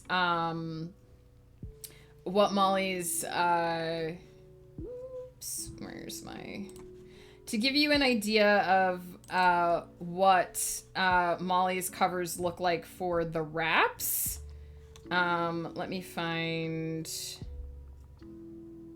the one for Smooth Jazz. So this is essentially, so she doesn't just, like smack a cover together. These are actually very well thought out. This is what she'll do. She'll do something similar to this for the paperback. So that price that you see is for the digital and the paperback. And so you're getting both. So I know that covers can be expensive, and I know that there are people more expensive than Molly, but I've had good experiences working with her for sure. Obviously, if she's out of your price range, it is what it is. She does do pre-mates. I would say check out her pre-made gallery and see if you could afford one of those, because they're also gorgeous. But yeah, so this is Eyes of a Stranger. I will leave this on the I will leave this on the screen here for probably the duration, because it's the big news. This is the big thing. I got this cover, I think, just the Friday before we left for for our trip. It was very much at the end. But I told her I didn't really know what to do for it, and so I basically gave her eyes and that I liked the coin idea, because she had showed me a couple of different covers and I said I liked the coin idea, and this was basically all her. I don't know, I might have to zoom in. If I just zoom in for a hot minute, just so you guys get a sense of the detail. There's a ton of texture on the leather background. There's a ton of detail on this coin. It's absolutely gorgeous. And she very specifically made it so that the fire is slightly warping some of the text, but the text is still readable when you zoom all the way out. Yeah, this is the cover, and this is also the template. So the yeah, I love the coin in the fire too. Like, I love it so much. I can't gush about this cover enough. But this is also a template. So the exciting thing about doing a book one is that when we establish this cover, we're also establishing the template that we're using for the rest of the series. So the rest of the series is going to have similar covers, and so it's going to have similar elements. And we've already talked about the colors that we want to use for the backgrounds. We've talked about the elements that we want to use. So when we did the Celestial Serenade, we basically did it so that we chose one character for each trilogy to be featured on 3 covers. So you may have noticed this. The first 3 covers feature Gaia and another character. The second 3 covers feature Cantus and another character, and the last 3 covers feature Rhynick and another character. And that was something we established at the beginning of the series. I can tell you that when we finally get to publishing the last trilogy, I'm thinking of having it be Moromi and another character featured on each cover, just in case you're wondering. And so when we established this, we talked about the different ways that we will denote the trilogies, since each trilogy has a different naming scheme, and we want some way to keep a unified branding, but also denote the story arcs. And so one of the things that we've talked about is the elements. Fire is going to be the element for the first trilogy, and when we hit the second trilogy, the element will change. So I don't want to say too much about the future, but we have talked about how we will modify the template for each trilogy, and what our plans are to make each book feel unique but also still within the same branding.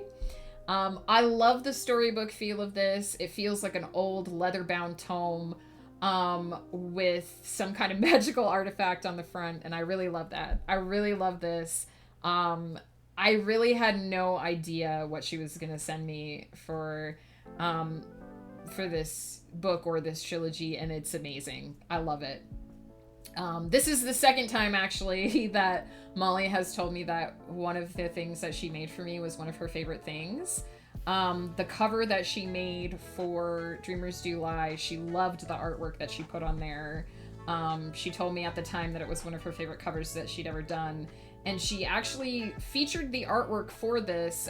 If you are subscribed, she didn't feature the whole cover because the cover reveal hadn't happened, but if you are subscribed to Molly's newsletter, when she did her breakdown of favorite pieces of the year, she actually did use the art from this in that. She asked me if she could. I said, go for it. I want you to be able to showcase your work.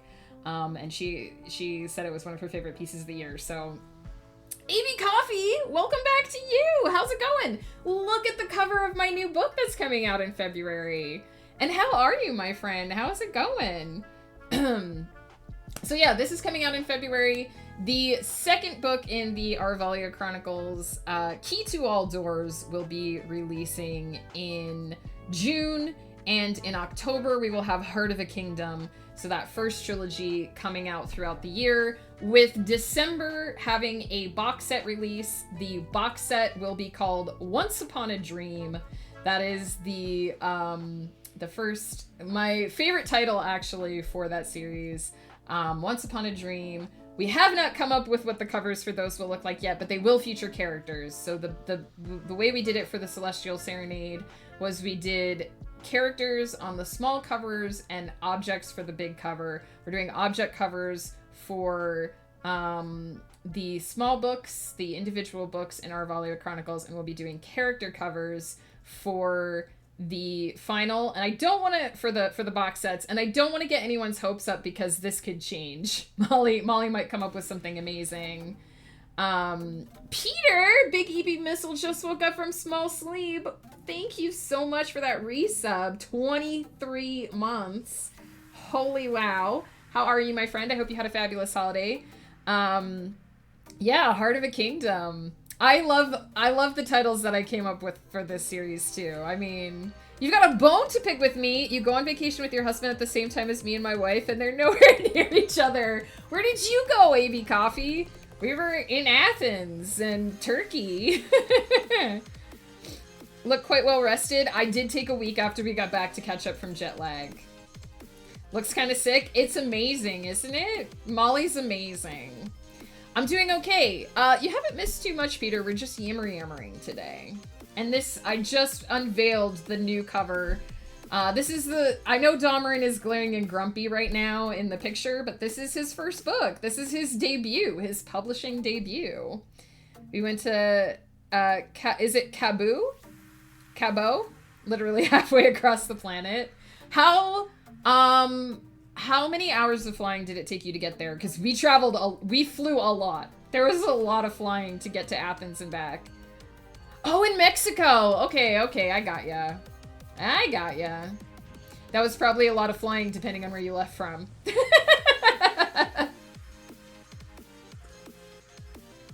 Don't talk to yourself, obviously, but we did a lot of flying. We'll talk about that in a minute. But I don't want to get anyone's hopes up because this may change, but for the box set, yes, Once Upon a Dream for the box set. I'm thinking that what I want is for each of the box set covers to feature Domerin fighting something, because that is a core theme. And I might be hoping to suggest that the first cover for the first box set is Domerin fighting a dragon. I don't know if that will happen. Molly has always made shit happen, though, so we'll see. I don't know if that will happen, but that's going to be my suggestion. two flights one way, 4 hours to Arizona, then 2 more. That's not too bad. We flew to Vancouver from where we live, which is a very short flight. We flew from Vancouver to London Heathrow, which was 7.5 hours, and then we flew from London Heathrow to Athens, which was another 3.5 hours to get there. But first we had to spend 12 hours in a Vancouver airport. And then to get home, we left from Rome. We flew Rome to Montreal, which was about 9 hours, I think, 9.5 hours. And then we flew from Montreal to Vancouver, which was 5.5 hours, but that flight was also delayed by 2 hours, so we spent 4 hours in Montreal. And then we flew from Vancouver to home, but the day we flew home was foggy, so we spent another 4 hours in the Vancouver airport. It was a lot of flying. It was a lot. There were some days that just sort of amalgamated together in there. It was not the most fun. Time zones are a thing too. I think Athens is like 10 hours ahead of us. That was fun. The problem with so much thing is my arms get tired so easily now. I'm not as young as I used to be. I understand, Peter.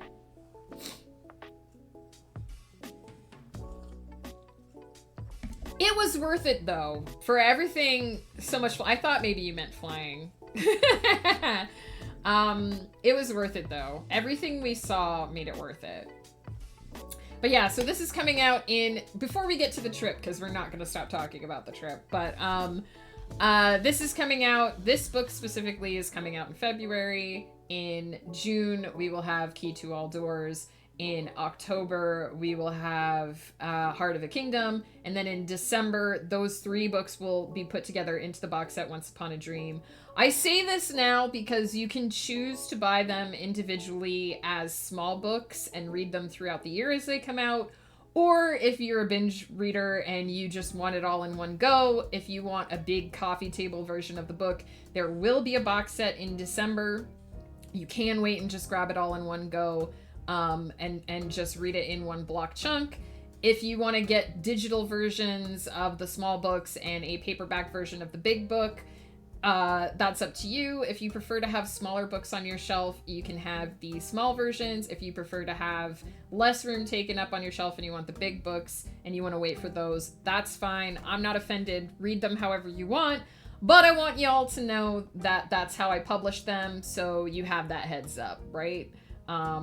You get to choose if you want the small versions or the big versions of the book. I obviously don't expect anyone to buy both, but that's your 2 options, is as individual installments of the trilogy throughout the year, or one big chunk trilogy at the end of the year. Just notice autocorrector in my joke. You know what? It's okay, Peter, because I figured you meant flying, and I had a little internal chuckle. It's all good. It's all good.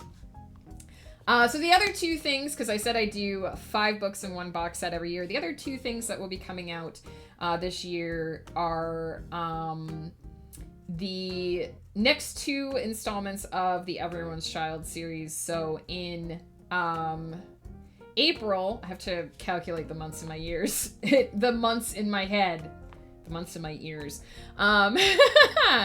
In April, we will have Each One's Wayward Niece, which is book 2 in Everyone's Child.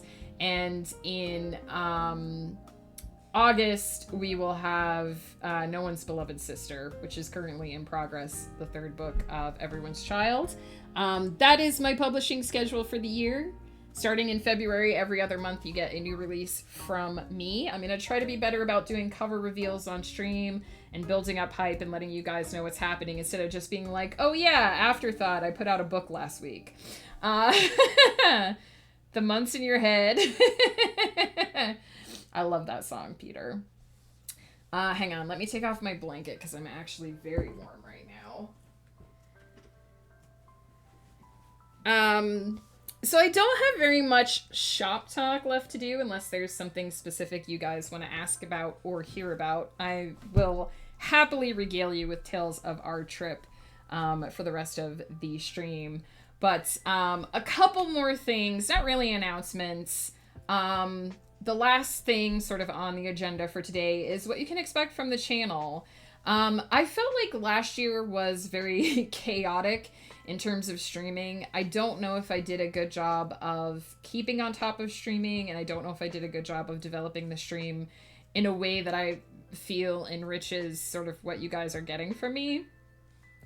You guys might feel differently. That's totally fine. What I want to do this year is I'd like to find a way to be a little bit more consistent in my schedule. I'm probably going to stick more to morning streams. I do feel like they work better for me than doing half morning and or one afternoon.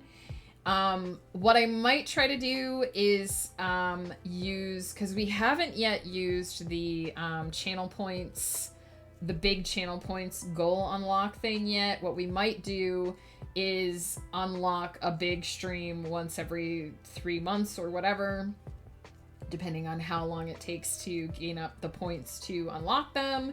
I might do like a full day work stream where we do some words on stream while I'm taking a lunch break or whatever. I've thought about doing something like that. Or we might unlock game streams where I occasionally, every 3 months or so, do a game stream on like a Saturday or something. Up for discussion.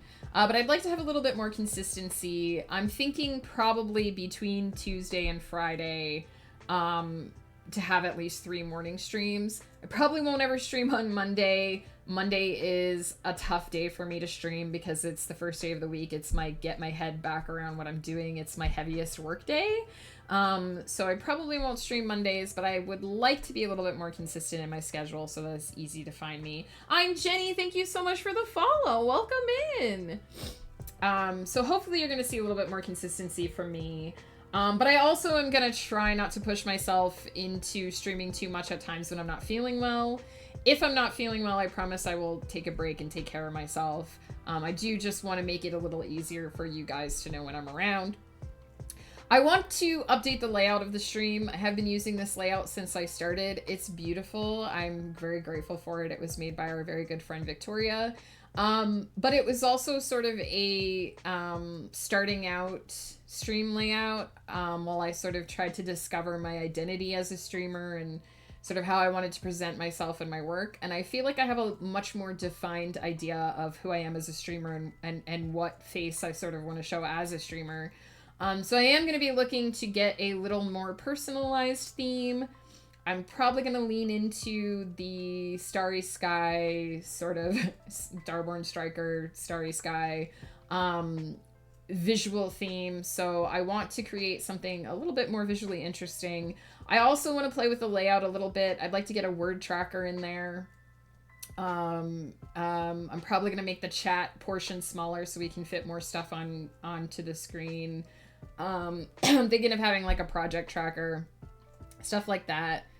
There'll probably be purple in it. It's probably going to be on the blue purple spectrum of the color wheel because that's sort of where I live. I'm probably going to get some stars in there, maybe some moons. We'll see. I had been talking to somebody about updating the layout. I'm not sure if she is still going to be available to do that. So I'm going to touch base with her. I don't know if I'm going to be making this layout or what. But I am hoping to update the layout soon. So keep a lookout for that. I do want to also develop some kind of chat bot, some kind of something channel points related or possibly stream loose related that's a little bit more interactive, just so that when I'm neck deep in focus concentration, you guys have something that you can interact with. The ducks will be staying. I'm not going to get rid of the ducks. As long as people are happy with the ducks, we will continue to have the ducks. But I do want to get just some more things that you guys can use your channel points on. Things that maybe pop up, things on the stream. I don't want sounds. I don't want to do sounds. I want to keep it as a relaxing, chill environment where people can focus. I don't think jump scares are going to be conducive to that, so we'll probably try to keep it unrelated to sounds. But I do want to find a couple more things just for you guys to be able to play with, to feel like you're contributing to the stream. If people would like to have a task list, I can look into adding that to the new layout if that's something people are interested in doing. Stop singing while I'm talking. Thank you. So those are kind of things that are on my radar. One thing I will be doing is I'm going to go back to a sort of rotating or rolling timer. So I'm going to be putting on a timer during breaks. I had stopped doing that for a while because I really do love when we get into conversations, and I want to encourage those conversations to happen, and I don't want them to feel rushed. But I have started to feel towards the latter half of the year, and this is mostly my fault, I have started to feel like I've let the productivity portions of the stream slide a little bit. So I want to make sure that we're still keeping to the heart of these streams, which is productivity. And also, this is my work time, so I need to make sure, for me, that I'm on task. I need to keep myself on task. This is nothing to do with you guys. I need to keep myself on task. So we are going to be doing, I think what we're going to do, because this is sort of my comfort zone off stream too, is we are going to do 30 minutes of productivity followed by 15 minutes of break. And then another 30 minutes of productivity. So I'm going to be using a timer during the break again, just so that I know, okay, I need to shut up now and get back to productivity. So just a few little tweaks. We're going to keep doing the same things that we've been doing. I'm going to keep working on whatever project I'm working on and just be here with some cute chill ducks and some shop talk, and hopefully continue to give you guys a space where you can come chillax, hang out, get your own work done, or just chill, whatever you guys need. And also just be a safe space where people can chat, where people can throw ideas around, where, you know, we can all just sort of vibe together. So that's the goal. I'm hoping that the changes are going to enhance that. If we try something and it doesn't work, we'll adjust. I can be sort of stuck in my ways. I am the kind of person who is often slow to change. So if you guys feel like something isn't working, please feel free to speak up and say like, oh, hey, we want more productivity time, or we want slightly longer breaks, or whatever. I can't promise that I will always be able to deliver, because like I said, this is my work time. I have to get my work done. But hopefully we can find a medium where it works for everyone. You can definitely make a friendly, polite suggestion. I can't promise you I'll do it, but I am always up for suggestions. Because, you know, I'm providing this space for you guys too, so I want you to feel like you're getting optimal use out of it. But at the end of the day, it will be my space, so... I think that's pretty much everything that I have shop talk wise. So now I might take a quick break, but we can talk about our trip. We can talk about Ghost and Mice trip. I don't know if Ghost is still lurking around in the chat. Always happy in the space. That's what I want. I just want it to keep being, and you guys might be like, it's fine. Like there's nothing that really needs to be changed, and that's cool. This is more stuff for me, more feeling like I wanna settle in a bit more. I wanna nest into my channel. You currently have stretch, hydrate, and posture checks as 3 different options, and all 3 are good, but I wonder if we could have a mega combination of all 3, like the trilogy of streamer care. I could create a more expensive trilogy of streamer care if you would like. I can definitely do that. It might take me a little while to remember to do it, but I can certainly try. I do want to start doing, I do want to find a way. I know I'm probably going to have to switch chatbots. I know Joe has several things that pop up on his stream via channel points redeems. I would love to do something like that.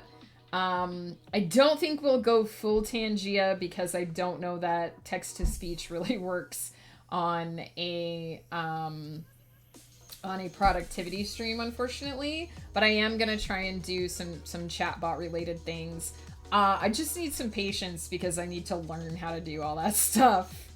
I like that we still have the individual ones, but if we want to treat like all 3, that's when we come with. Yeah, sure.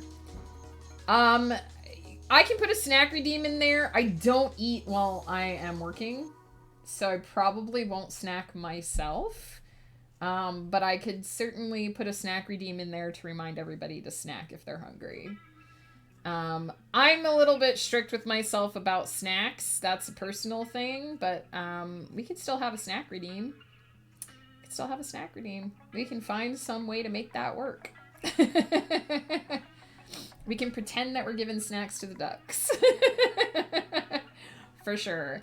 And as I said, I'm still going to keep the ducks around. The ducks aren't going anywhere. If we find that we get bored with the ducks and we want to try a different idle game, we can always do that. But I feel like everyone's still pretty well invested in the ducks. I did unlock the Christmas ducks. I don't know if the Christmas ducks are still going. I know Nyx asked about that earlier, but I was able to unlock them last week. It took quite some time. I had to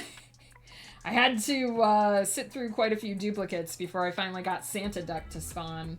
But I have unlocked the Christmas ducks, so we will have some new ducks in our pond. As I've said before, I don't usually play that game off stream. I usually only play ducks when we're on stream, so 98% of what I have experienced of that game has been experienced on stream. But I did have to do the ducks off stream because I wasn't sure if they would still be here this week. They might be.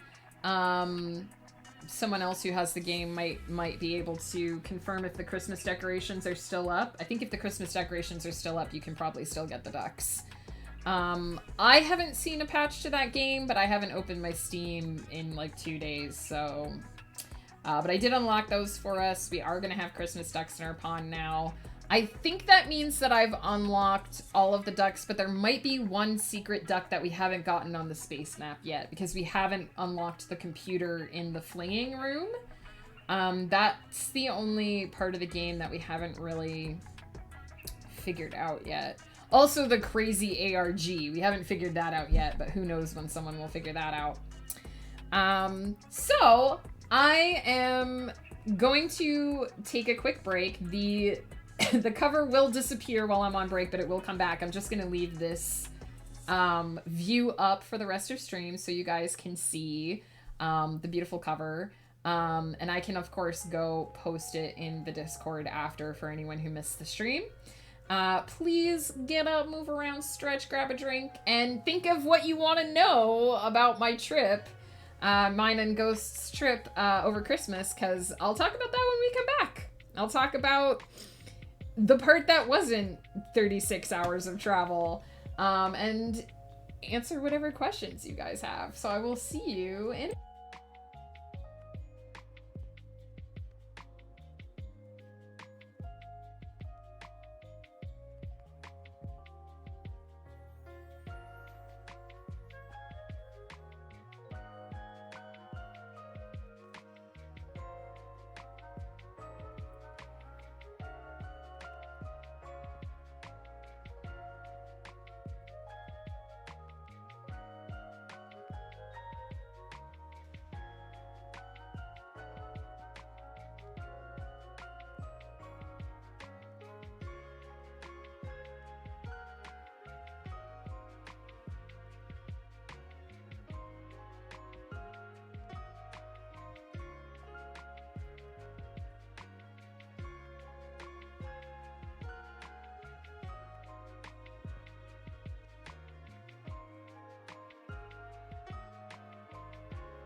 I have returned. Runewolf, enjoy your lurk.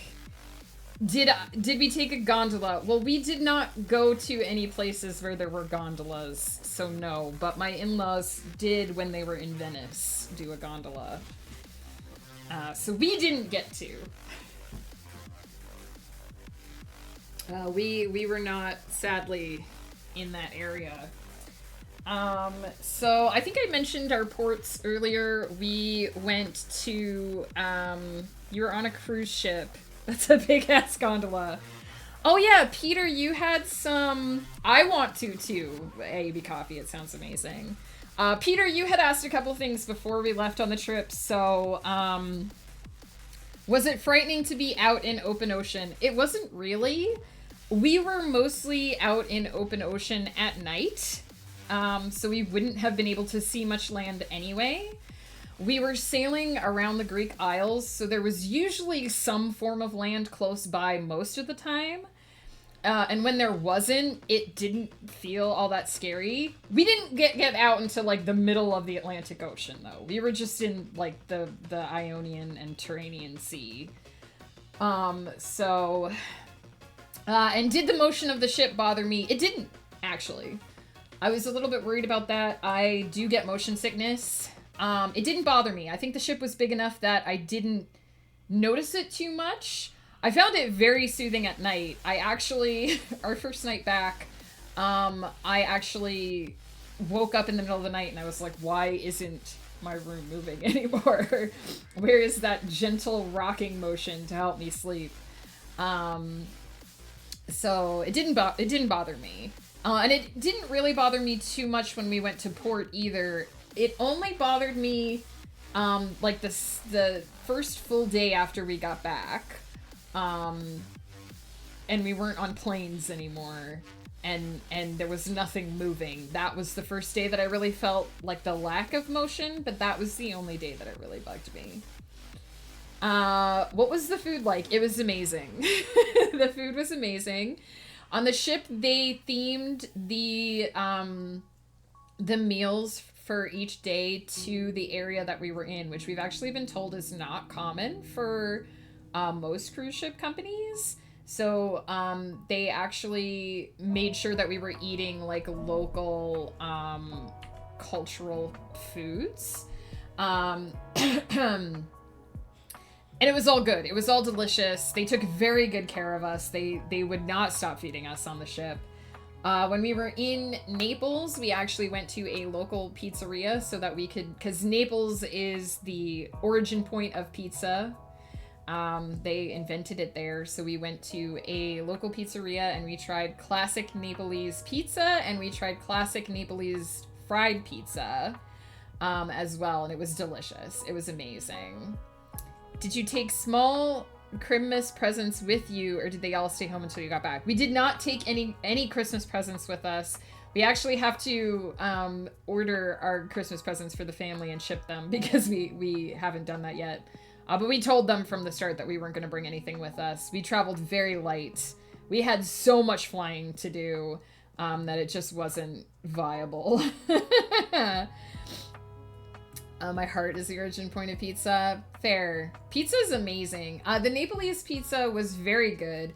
Quite different from what we think of pizza. I mean, even just depending on where you live in North America, like if you're close to New York style pizza is quite different from other types of pizza as well, because you get that big floppy slice and you're supposed to basically fold it over and eat it, like fold it up. That was the pizza that I grew up on because I was in Pennsylvania. We were very close to New York. New York style pizza was very popular. If you're in Chicago, deep dish pizza is much more popular. It's quite different. So in Naples, the pizza, the original type of pizza, the crust is much thinner. You do eat it with a fork. It ends up being quite saucy and you can't really get it to your face without it falling apart. The sauce, there's quite a bit more, like it's more saucy and there's less cheese. But the sauce is amazing. Like the sauce was amazing. It was very sweet, very obviously, fresh tomato, and they would fire grill it. It's amazing. My lasagna. I understand in New York they have something called the grandma pizza. That I don't know for sure about. I've never lived in New York, just New York adjacent. I'm also very sweet and obviously fresh tomatoes. Aw, Peter, you are very sweet. We appreciate you.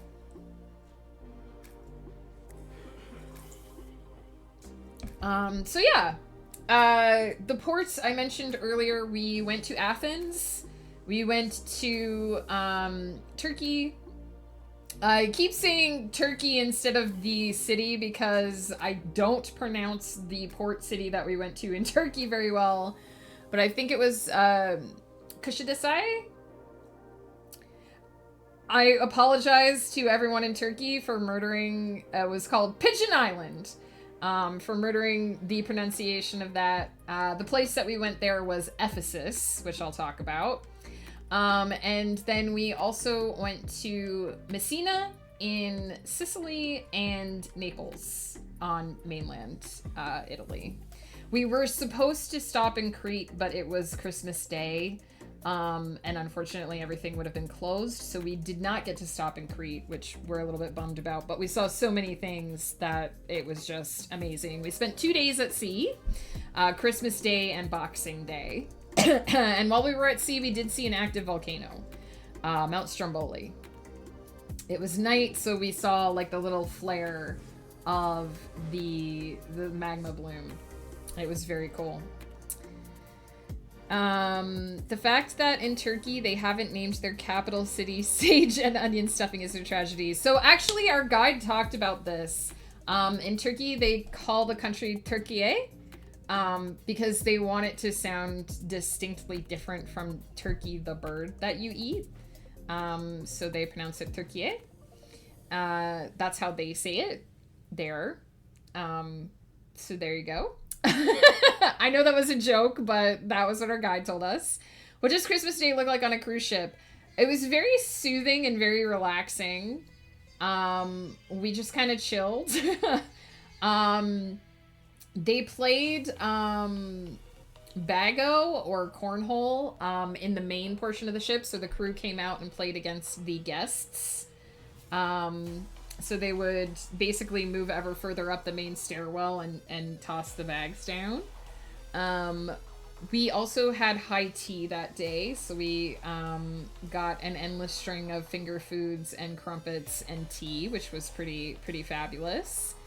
And a lot of food. They fed us a lot. There was a lot of food. It's like if you live in the town of fucking, they pronounce it Fushing. If the guests beat the crew, does that mean you become captain? I can't remember if the guests or the crew won. I think the crew may have won. I wouldn't have wanted to be the captain of that thing. I don't know how to captain a ship, but... The crew were all very nice. Also, while we were... The day that we were on the ship the full day, one of the days that we were on the ship the full day, they showed an opera because we were heading towards opera country. They showed an opera, so I got to see my first opera. It was a version of The Magic Flute, done by the Met, put on by the Met. And I believe the director for it was Julie Taymor, someone I've actually heard about thanks to Flutterdye, who she is very, very fond of Julie Taymor. And it was amazing. It was really cool. So that was my first experience with any kind of opera. Did the ship give you any little presents? They gave us little cakes for Christmas. Also, because Ghost and I got there so late on our first day, they gave us a bottle of wine and there was a meal waiting for us at like 1 a.m. in our quarters, which was amazing. Julie Taymor directed Mamma Mia. I didn't know that. Yeah, she did like the costumes and the direction and stuff for this version of the Magic Flute that we saw. And it was gorgeous. It was absolutely amazing. So yeah, did the ship give you, I read that one already. So for us, getting there was probably the worst part.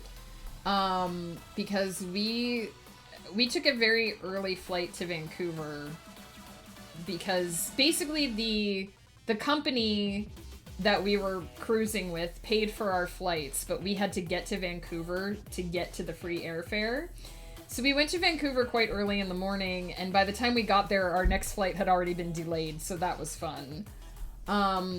We were originally supposed to fly from Vancouver to Amsterdam, but the day before we left, there was a massive storm in Amsterdam, and a bunch of their flights were, like, delayed and grounded. So the cruise company rerouted us through London Heathrow, which the last time we were in London, we flew through Gatwick rather than Heathrow. So it was our first time experiencing Heathrow. Heathrow is enormous, and I didn't like it.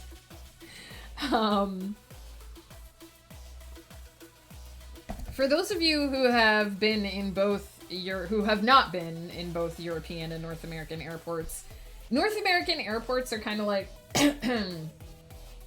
they're basically like gate areas, and then in between the gate areas you walk past stores and restaurants and stuff, and they're sort of scattered about, and it's like little areas where you can go and do shopping, but they're sort of mostly there's space that's out of the way and quiet where you can go settle down and just sort of be near your gate. In Europe, it seems like airports are malls with airports in them. So they try their hardest to keep you in the shops. And they make you walk through the shops, and they direct you through the shops. And they keep you in the shops as long as possible. In Heathrow, they don't even give you a gate until about 20 minutes before you're supposed to get on the plane. So they just keep you, and when they direct you to walk around like towards your gate, they direct you towards the shops first. It's bonkers to me. One of my memories of England was the day that we left England, not on this trip, but the day that we left England to come from living in England to come live in Canada again. It was 8:30 in the morning at Gatwick Airport, and there was a live rock band and a live puppet show. And we didn't have a gate to go to, so we had to sit in the middle of this plaza and just listen to all this noise, and I hated it. It was the worst. Where else can you get a 7-foot high Toblerone? We saw advertisements for giant Toblerone. Was there a language barrier? What would you say is the majority of nationalities and ranges? On the ship, there was no language barrier. All the crew spoke English. There was a bit of, like, we were in areas where English was not the primary language, but all of our guides spoke English very well. Everyone at the cruise company spoke English very well, and there were enough English people at the airports for us to get by.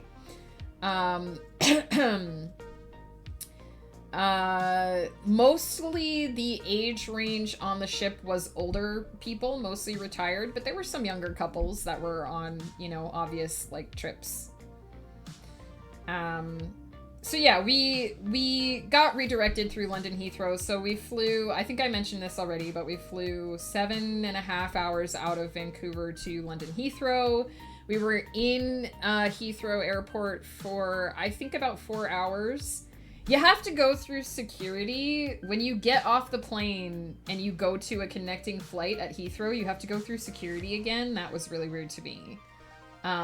So we had to go through security again. And then from Heathrow, we flew from there to Athens, which was about 3.5 hours.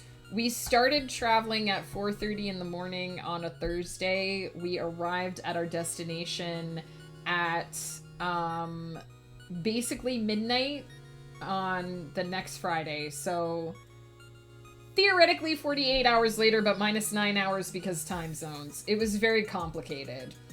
So we were very, very tired, but of course, as soon as we got on the cruise ship, they were like, have some champagne while you're waiting to check in. And then we got up to the check-in desk, and the guy was like, more water?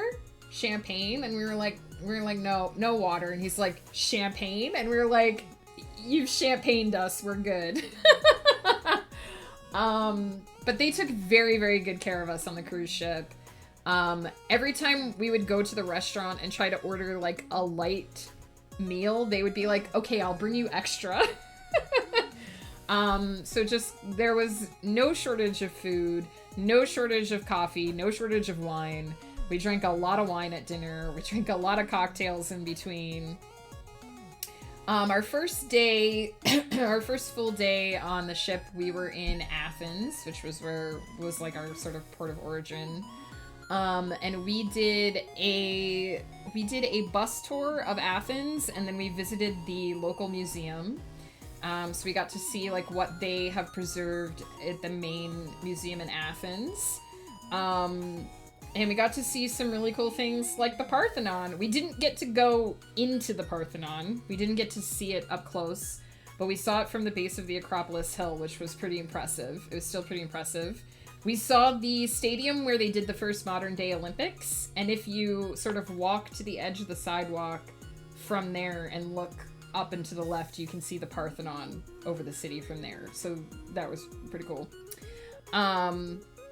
I will say one of the most eye-opening things was the Athens National Museum. It's much smaller than the Greek section of the British Museum. Having lived in England for a year, we visited the British Museum quite a lot. We've seen the Elgin marbles. I have pictures of them on my computer. And we are aware of the controversy surrounding the Elgin marbles. Greece has asked to have them back. Britain has refused. And so it's kind of really eye-opening when you walk into the Greek National Museum in Athens, and it's quite small. Now, they have some really impressive things on display there. Like, we enjoyed our time there. Our guide was very knowledgeable. She pointed out a lot of really interesting things in the museum. One of the most interesting things was the death mask of Agamemnon. Which they aren't entirely sure if it's Agamemnon, but it looks like he's described in the Iliad, so they present it as the death mask of Agamemnon. That was pretty cool. Britain be like, yeah, nah, our history now. Yeah. Real talk, Britain has stolen a lot of priceless and precious artifacts from a lot of different countries in the world, not just Greece. The British Museum is very impressive. We went something like 4 or 5 times, and we still didn't see everything that they have.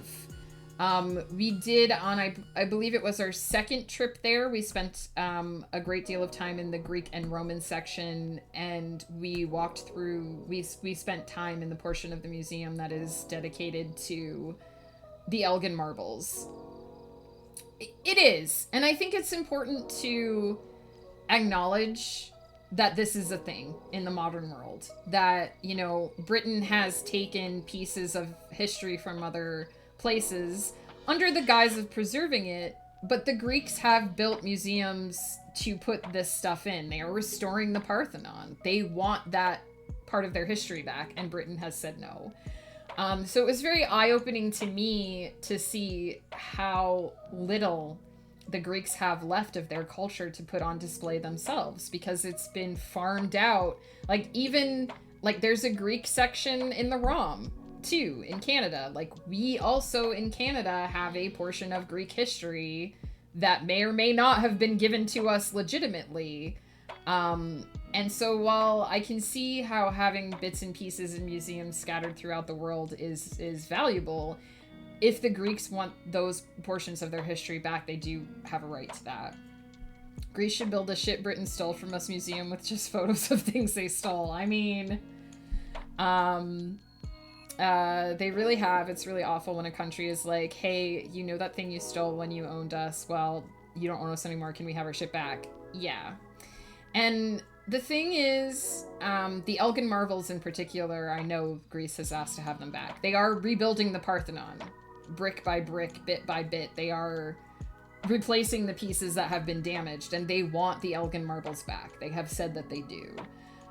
So it was very eye-opening to me as someone who had already been to the British Museum and who knows how huge that particular display is, to see how humble the Greek Museum was in comparison. That was something that I took note of. That said, the museum was very interesting. They had a lot of really cool things on display there. They had a lot of paintings that had been taken from preserved houses, like recovered houses, which is not something you see very often in other displays. And they had a lot of tablets of early writing. One of the things that our guide made a point of was to show us a bunch of tablets that were written in what are called Linear A and Linear B. And we know how to read Linear B. We have deciphered the language, essentially the early alphabet of Linear B, but we don't know how to read Linear A. It's like an alphabet from before the alphabet. It's like a shorthand version of an alphabet from before there was an alphabet, and we don't know how to read it. We don't know what it says. So I found that to be very interesting.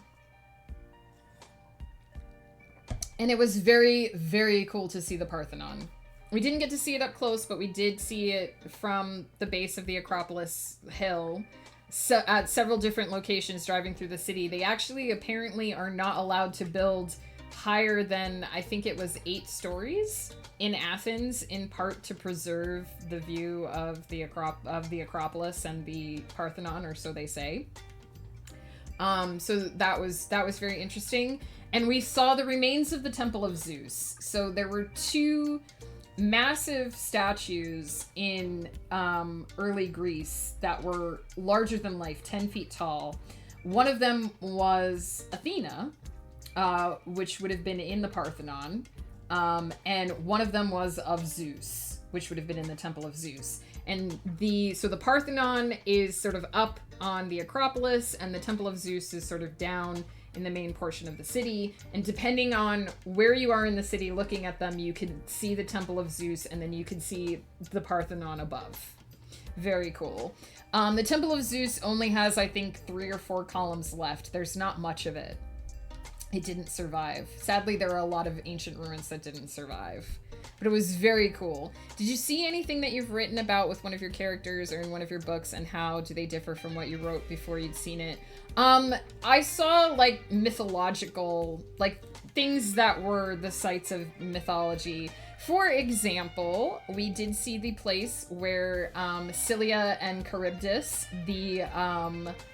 these sea monsters of fame from the Iliad and the Odyssey. I think mostly the Odyssey. We did see where that actual space where they were supposed to have been.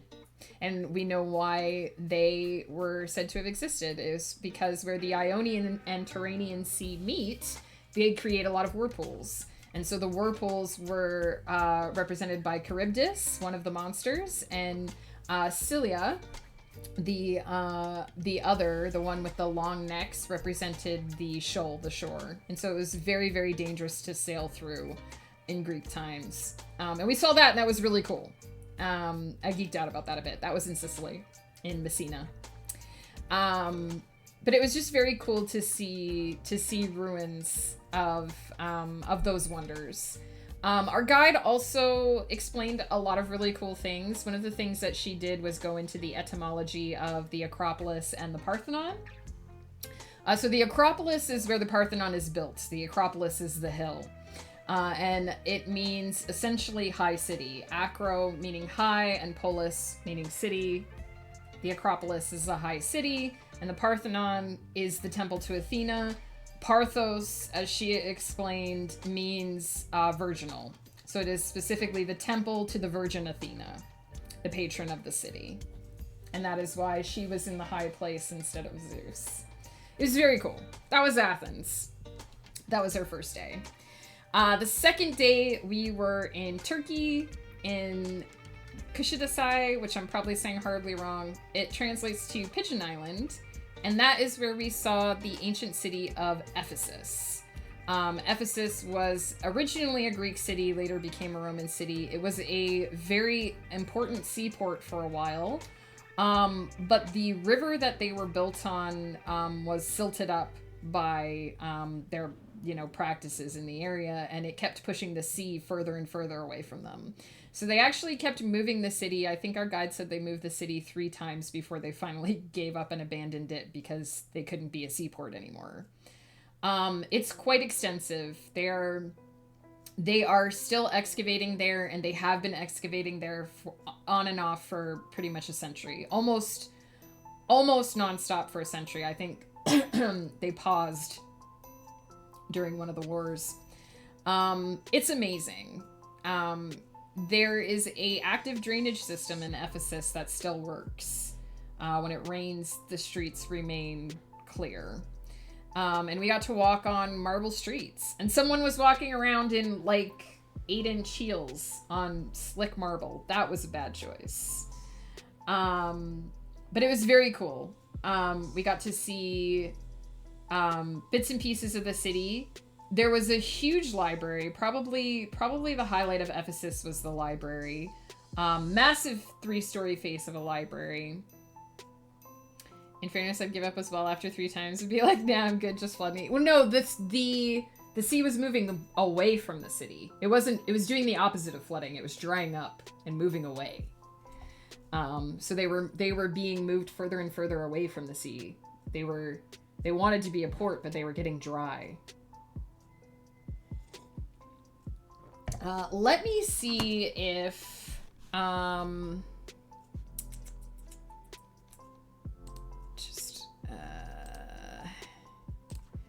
open something innocuous here. I can show you guys a picture of this library in Ephesus because it was very, very cool.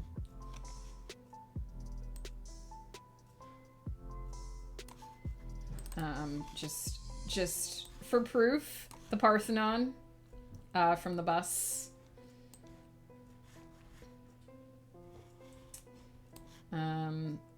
Other people got better pictures, but the Parthenon, and then the Parthenon again from the stadium. So, very, very cool to get to drive by the Parthenon. I'd be like, yeah, okay, arid me bestie. Yeah, they did eventually do that. They eventually were like, you know what? This is just not working. There's so many things at Ephesus. Like, it's the ruins of an ancient city, and there's so much to see there. They, of course, took us to the latrines for anyone. Anyone who's like, yeah, how did they poop in ancient Greece and Rome? There you go. It was open like this. It opened onto, like, a nice little courtyard. And it was marble, so your tush was gonna be cold unless you had a slave to send down there to warm it up. So yeah, that was the, and there was another side that's not in the picture. That was the pooper. Did you sneak anything back? No. I would never. I respect history too much to attempt to do something like that. So let me see if I can get a good shot of the library here. The highlight of Ephesus was the library. So this is the library. It was 3 stories high back in the day, I believe they said. Just a couple of distance shots of it here, so you can see from a distance. I think it was something like 2,000 or 3,000 scrolls this library held.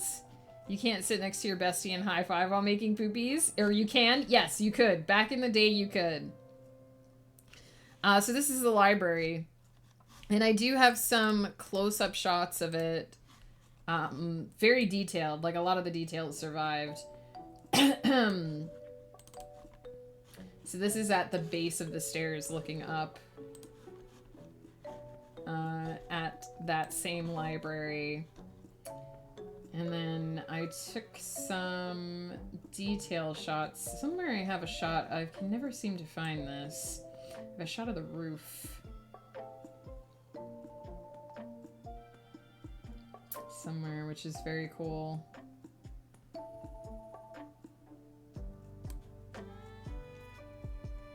Here it is. So that's from standing on the library and looking up at the floor above. And just, you can sort of see, now they've done some restoration to this. It's not all original anymore, but you can see how detailed it was. You can imagine how glorious it was. And then, of course, across the street from the library was the brothel. The brothel was across the street from the library. Rumor has it there may have been a tunnel that connected the two underground. I would high-five any of you guys while we were making potty, just so you know. I would high-five you too, Peter. I'd never leave you hanging. What did Mr. Pepper make of it?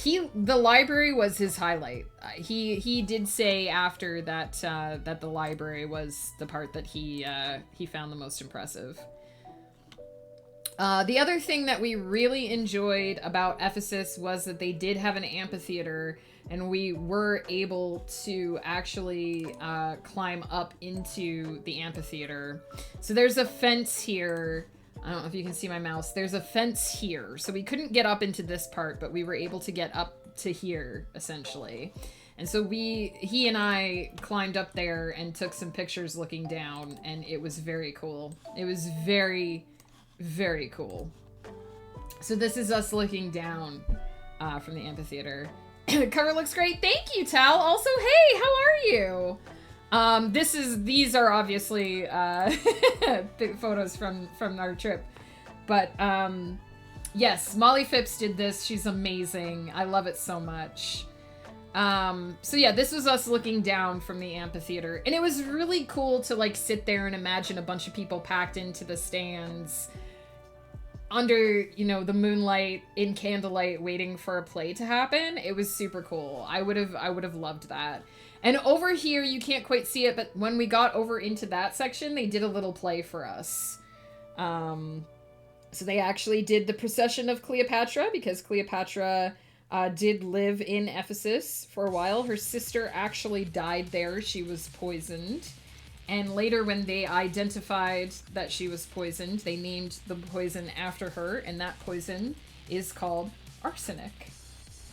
So they did a little procession of Cleopatra, and we got to see some Egyptian dancers and a little gladiatorial fight between two gladiators, which was super cool. The cruise company paid for that to be a thing.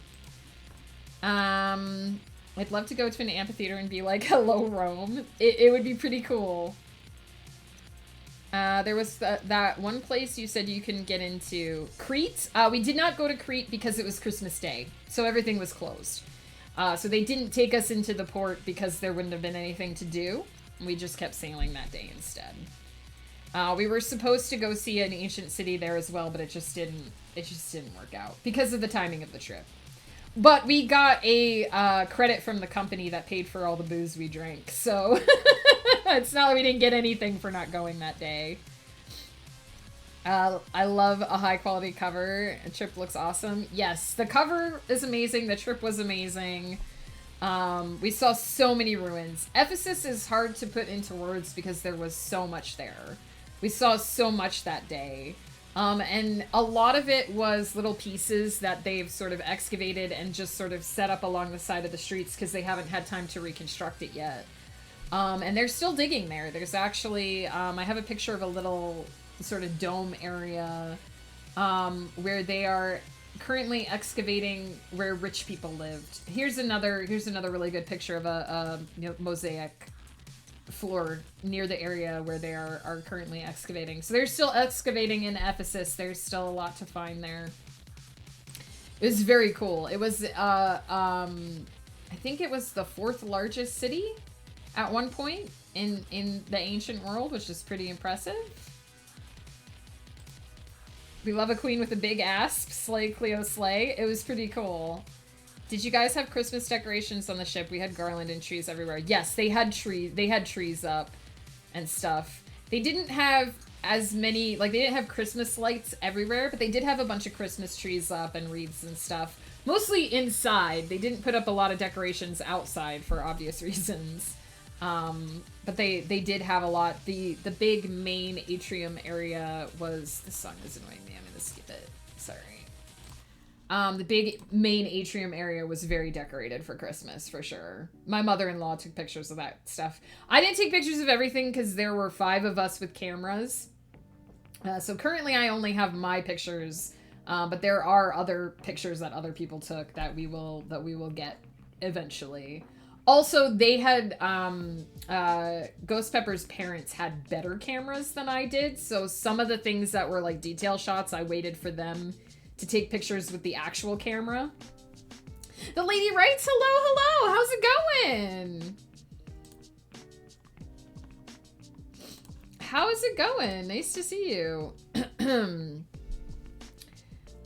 So yeah, that was Turkey. And then after we finished at Ephesus, we actually were taken to a demonstration by a Turkish rug maker, where we were given Turkish tea, and we were shown how they make their silk rugs.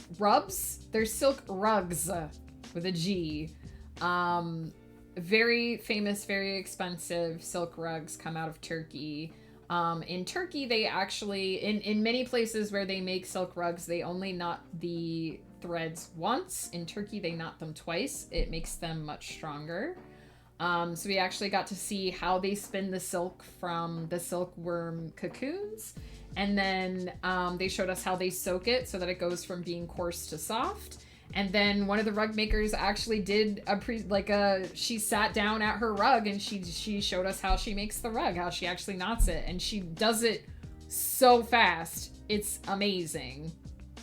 And then once she finishes a row, she bats it down with a little hammer. And the way that they make it means that when you look at a silk rug going in one direction, it stays consistent in color. But when you look at it in the other way, it looks lighter.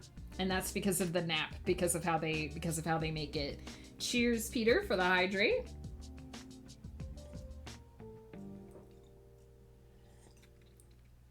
The only day that was a little bit chilly was the last day when we were in Naples. We did need hoodies that day, but it was only like fall weather. It wasn't like winter. So it was not very cold at all. Good weather most of the days. It was a little bit chilly, a little bit overcast our last day when we were in Naples, but other than that, it was gorgeous, bright, sunny. Didn't need a coat. So yeah, we got to see how they made their rugs, and we got to see a lot of gorgeous silk rugs that we will never be able to afford because they're like the price of a small house. And that was very cool. And then we spent 2 days at sea, Christmas Day and Boxing Day, which we just chilled on the ship. We did high tea. I think I mentioned earlier, we did high tea, which was really cool. They brought us, we got to choose what loose leaf tea we wanted. And then they brought us, trays of finger foods and crumpets and stuff. It was very British. And they just kept bringing us food until we said stop. A little bit chilly. Some Greeks come out and threw hot dogs at you. That was in Italy. So no Greeks there, unfortunately. Did we dress fancy for high tea? We did not, but for dinner we did have to dress up. There was a dress code on the ship of dressing up for dinner, which we weren't aware of ahead of time. We only had a certain amount of nice clothes with us. So that was interesting to try and make like 6 nice outfits instead of 3. But tea was very cash.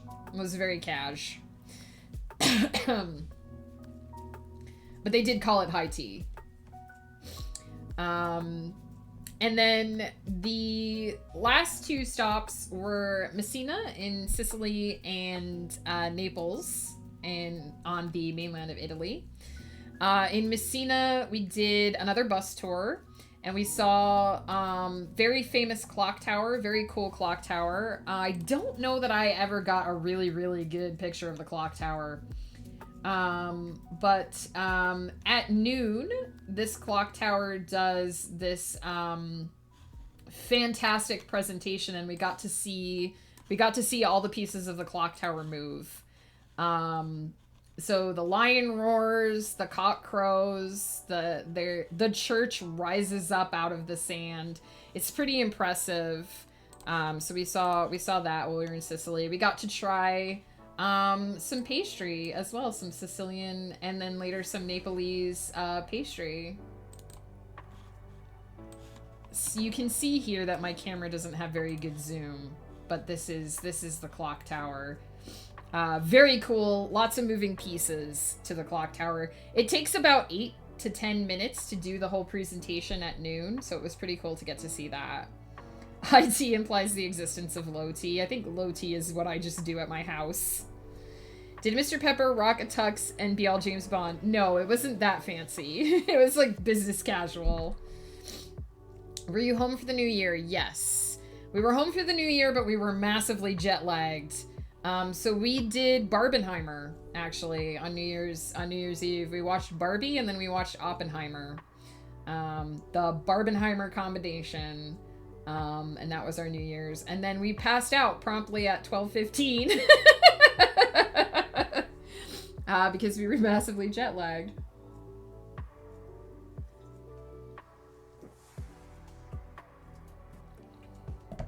We did make it to midnight, but we were still only half on our time. That was the thing. Which was better? That's hard to say. It depends on if you... Because it's apples to oranges, really. Barbie was funny for what it was. There were a couple times that we were basically, like, rolling because some of the jokes were actually quite funny. But it's very much tongue-in-cheek satire. It's very much taking a stab at the patriarchy. Oppenheimer is much more serious. I would say the beginning of Oppenheimer is they went a little too arty in the first, like, 40 minutes or so of the movie. But it was good. It wasn't about what I thought it would be about. Did you dress up for Barbie? No, we didn't. We did that at home. So I was in this. I was in my house coat with a blanket. There was no dressing up for Barbenheimer. But Oppenheimer's a lot more serious. It wasn't as much about the science. I thought it was going to be more about the science. It was a lot more about the politics of the project and sort of what happened to Oppenheimer after he built the atomic bomb.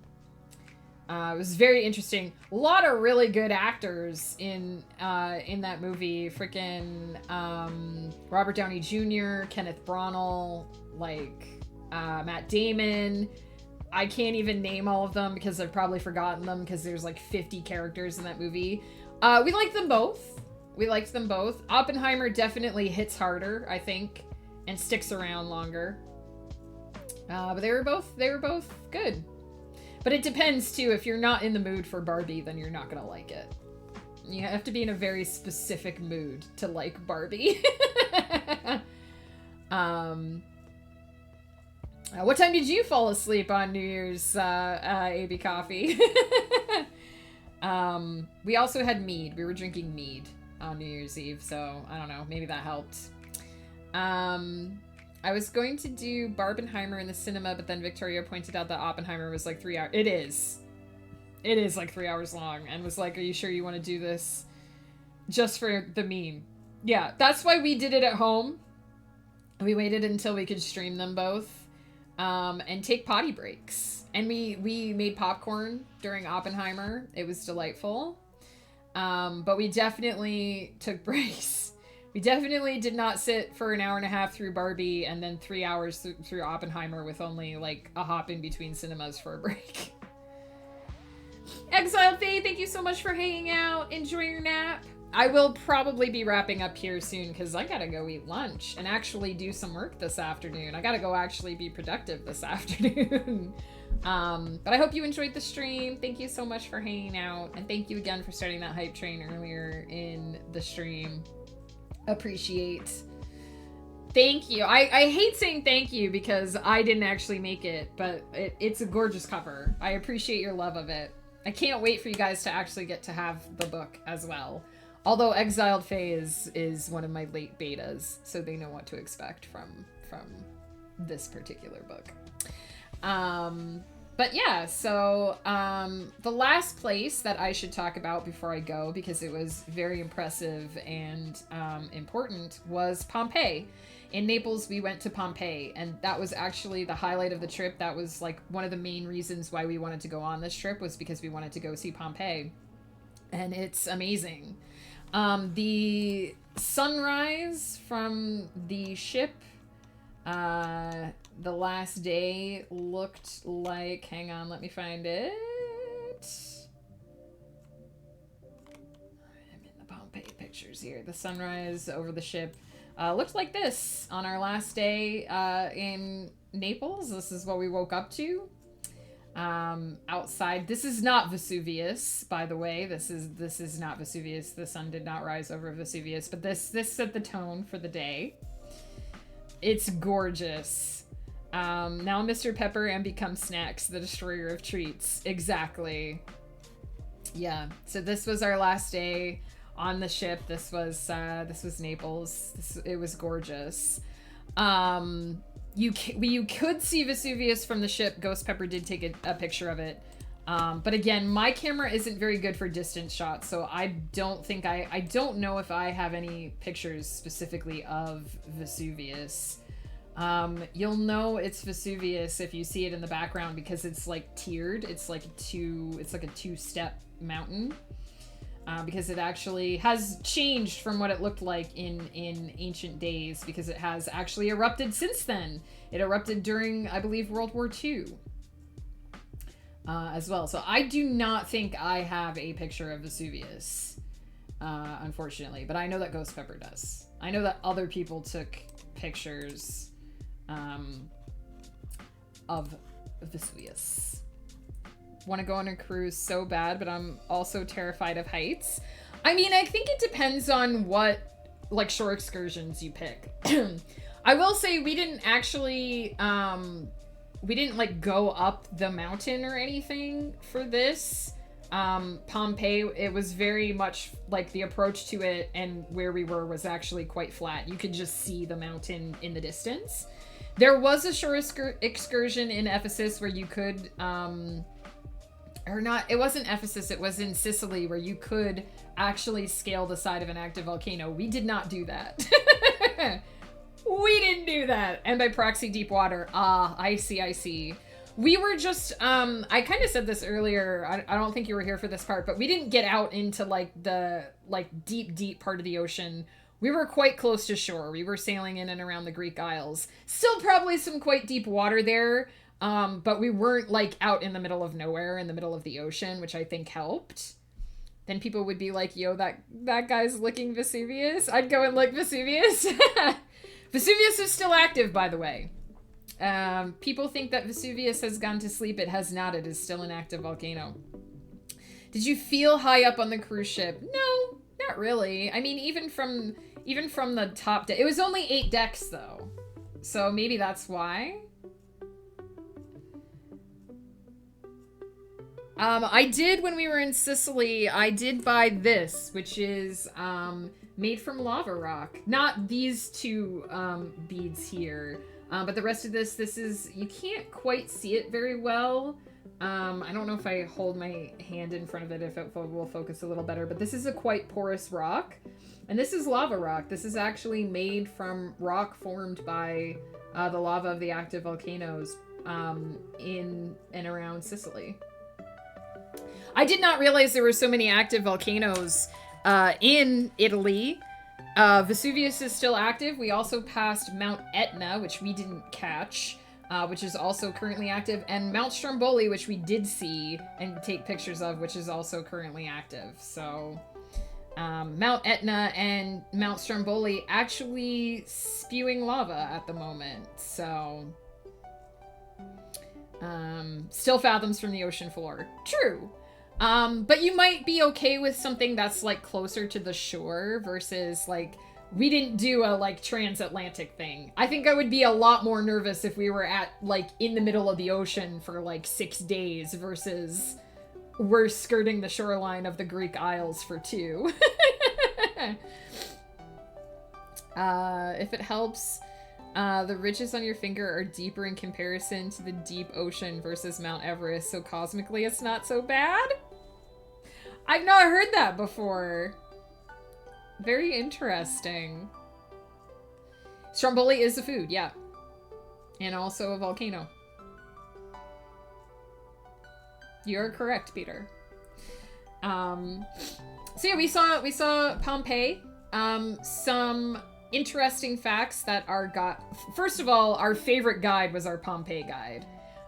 He was this old Italian guy, and he just had so much pep and so much energy, and everywhere he took us, he was like, you're doing fabulous, you're doing great, and trust me, I show you all the best things, trust me. I'm not doing his accent well, but he was amazing. Nobody ever died from falling into their finger before. Theoretically.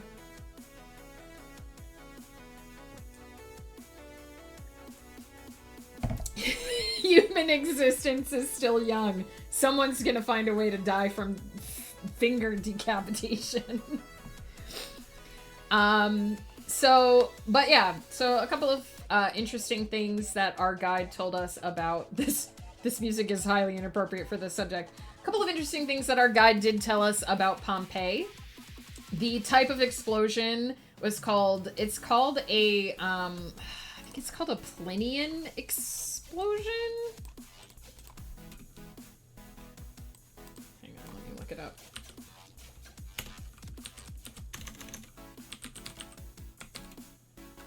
A Plinian eruption. It's named after Pliny the Younger, who was a Greek historian who was present in Naples at the time that Vesuvius erupted. Pliny the Elder launched a rescue mission to rescue several people from Herculaneum, which is another city that was buried by Vesuvius on the same day, and sadly was lost. He asphyxiated to the toxic atmosphere. But Pliny the Younger survived. He wrote about the eruption. Plinian eruptions are extremely explosive. They produce ash columns that extend many tens of miles into the stratosphere and spread out into an umbrella shape. Our guide told us that 2 minutes, 120 seconds, was all it took to eliminate half of the population of Pompeii, estimated at, I believe he said, 23,000 people at the time of the eruption. They have found roughly 11,000 bodies. They have accounted for roughly 11,000 remains of inhabitants. The other 11,000 are believed to have been incinerated instantly in the initial blast. The initial blast of the eruption was so hot and so explosive that it melted, it incinerated the exterior, the external marble faces of many of the buildings. So what you see in Pompeii today, the foundational structures that remain are not the outermost layer of the buildings, because the outermost layer was mostly stripped and incinerated. Everything that would have been marble or painted is gone, and so what you see is the rock underneath. 2 minutes, 120 seconds. The eruption happened at 1 o'clock in the afternoon. There was very little warning. It was a mostly normal day prior to that, the people that were not incinerated were covered in mud. And so if you've heard of the famous plaster casts of that they have sort of recovered from Pompeii, these were voids in the mud, and they filled them with plaster and they came out as human shapes. So these were people who were coated in mud and then essentially cooked alive by the initial blast. Everything that we saw in Pompeii was covered by mud when they first found it. I have trouble visualizing things like that, like things that are super hot. It's hard to imagine. This was a horrible tragedy. I think they said there were 3 or 4 cities that were lost on the day that Vesuvius erupted. And apparently, like, when we were driving from Naples to Pompeii, I was like, it's crazy to me that Naples survived, because it felt like it was close enough to the volcano to have been affected, but it wasn't wiped off the map. Herculaneum, another city that was lost to the Pompeii explosion. We didn't get to see both. We had to choose one or the other. Herculaneum, slightly less famous. It's apparently where the richer population lived. Pompeii was a sizable city, again, a seaport at the time. You can see a crane here in the background. Again, they're actively excavating Pompeii. It's hard to share the scope of this city. This is the Forum. This would have been the central part of the city here. You can get a sense of the scale from the 2 columns on top of each other. Nero's second wife was from Pompeii originally. She lived in the city. I tried to just kind of snap photos down down alleyways, just so you get an idea of the scope. Like, this is a city. You walk around and you're in a city. The foundations of the city are remarkably well preserved because it was all buried in mud. And so this gave us a very clear view of how the people of this city lived, because it was all just covered instantly. One of the most well-preserved areas was the baths. We took some truly impressive photos of the baths because it was one of the best preserved areas. Let's see if I can find a couple of pictures here. This was the male bathing area. Genuine original mosaic, 2,000-year-old mosaic floor that we walked on. And then you can see here some of the carvings. This is all original. This is not been restored. This is what was preserved during the blast, during the eruption. Mind-blowing, the detail. The crane is from 170 BC and is built by Nero himself. Slightly more modern, probably. I think Mount St. Helen had it erupted differently in 1980, would have been close. Yeah, it's the same kind of force. He told us the actual force of the blast from Vesuvius and how it translated to several atomic bombs, but I don't remember the exact translation. There aren't too many like novel descriptions that can give me realistic devastation, but volcano explosion, melting marble walls, there's some realism there. I mean, those were true facts. Could you feel it was 2,000 years old? Like, did it have that history? I mean, it felt like we were in somewhere very old. It did. It felt like we were walking through a piece of history. I felt like that in Ephesus too. Like, you could feel like this was an old place. This was a place where people used to live, and very much in Pompeii and in Ephesus as well. When you walk through the cities, you get a sense of like, this is where people shopped, and this is where people lived, and this was, you know, this part of town, and this was where they would have done that. And it's very humbling, this idea that this has survived for so long, that 2,000 years ago this was where people bathed. Our guide was telling us too, I didn't get a picture of it, but there's a sauna in the bath. There are basically 3 bathing chambers: a massage room, a bathing room, and a sauna room. And in the sauna room, they very specifically did a very specific type of fluting on the ceiling because it prevented the condensation from dripping back down. That 2,000 years ago, they knew how to do that. How to make a sauna that wouldn't drip unpleasantly onto its patrons. Mind-blowing. What did it smell like? It didn't smell any different from, like... It smelled like, you know, Nepalese countryside. It did not smell like sulfur or anything like that. There hasn't been a recent eruption, so it didn't... You could feel the volcano looming in the distance, because it's still there. That was kind of eerie. But it was beautiful. It was gorgeous, and it looked down over this gorgeous Nepalese bay. But it did not smell like ash or char or volcanic eruption or anything like that. What was the volcano in the Pacific that erupted and, like, island chains from far, far away felt the shockwave? I'm not sure. It could have been... Is Krakatoa in the Pacific? I think Krakatoa is one of the big ones, but I don't remember where it is.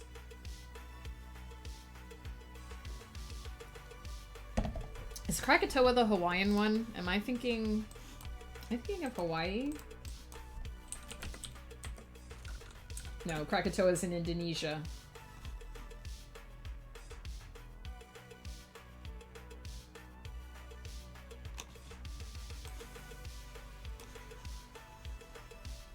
Crazy. Crazy.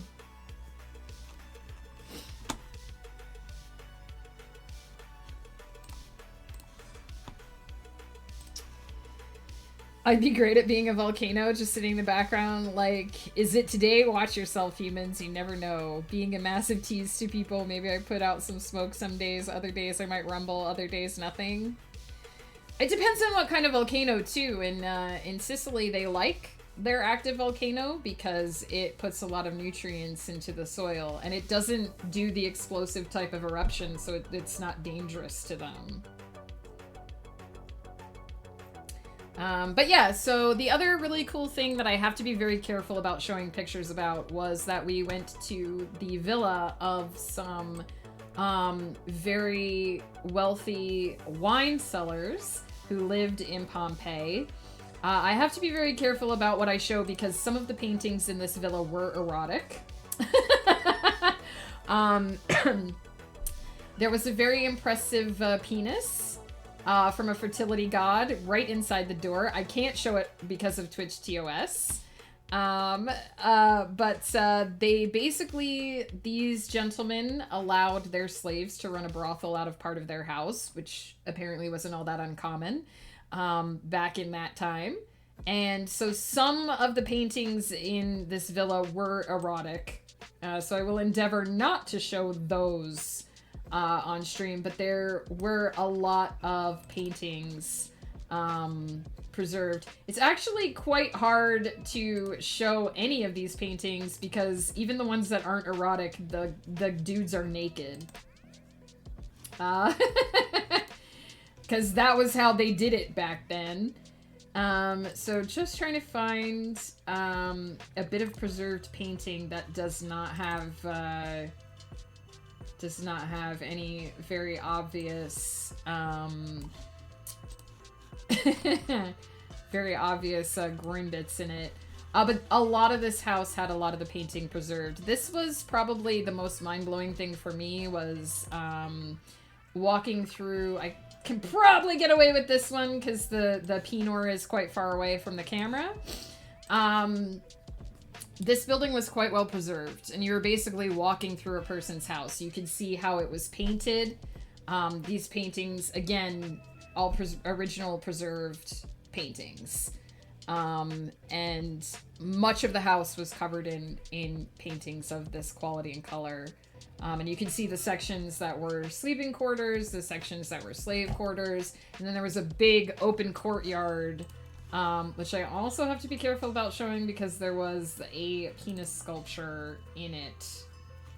A guy with a massive penis, but just big open courtyard in the middle. And so you got a really good sense of what a rich villa at that time period would have been. And it was mind-blowing. It was like walking through someone's house. And so I've read about the structure and the layout of like ancient Greek and Roman housing, but it was something else to actually just kind of walk through it and see how much of it was preserved. So Pompeii was amazing. It was mind-blowing. Truly boggled the mind how much was there, you know, and it was like walking through a city. So it was very, very interesting. Amazing trip. And then we flew back. We flew from Rome. We didn't actually get into the city of Rome, so we didn't actually get to see anything there. But we flew from the airport in Rome to Montreal, and we flew, that was, I believe, 9.5 hours, and we flew another 5.5 hours from Montreal to Vancouver. And then we had to wait in Vancouver because of fog, but we finally were able to get home on Saturday the 30th. So we were home for New Year's. We did celebrate New Year's at home. Monkey Man, hello. How's it going? Just running around naked, sitting next to your bestie while using toilets. I was born in the wrong era.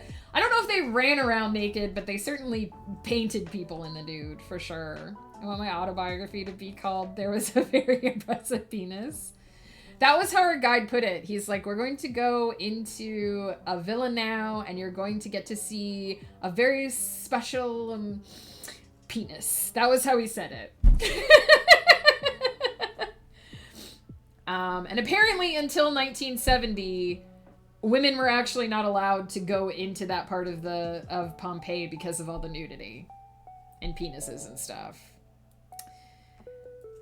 Was it a massive juxtaposition being like, here's this ancient, beautiful, delicate art that survived indescribable destruction. Oh, and here's a Boeing 787. I mean, not really, because you didn't see them side by side. But sometimes it was very interesting driving through Athens because you did get that juxtaposition of there's the Parthenon and there's a modern skyscraper, right? In Messina, it was very interesting because actually most of their original ruins and construction were lost to an earthquake and bombing in World War II. So many of the buildings there are new. They're reconstruction. They look like marble, but they're actually made from concrete.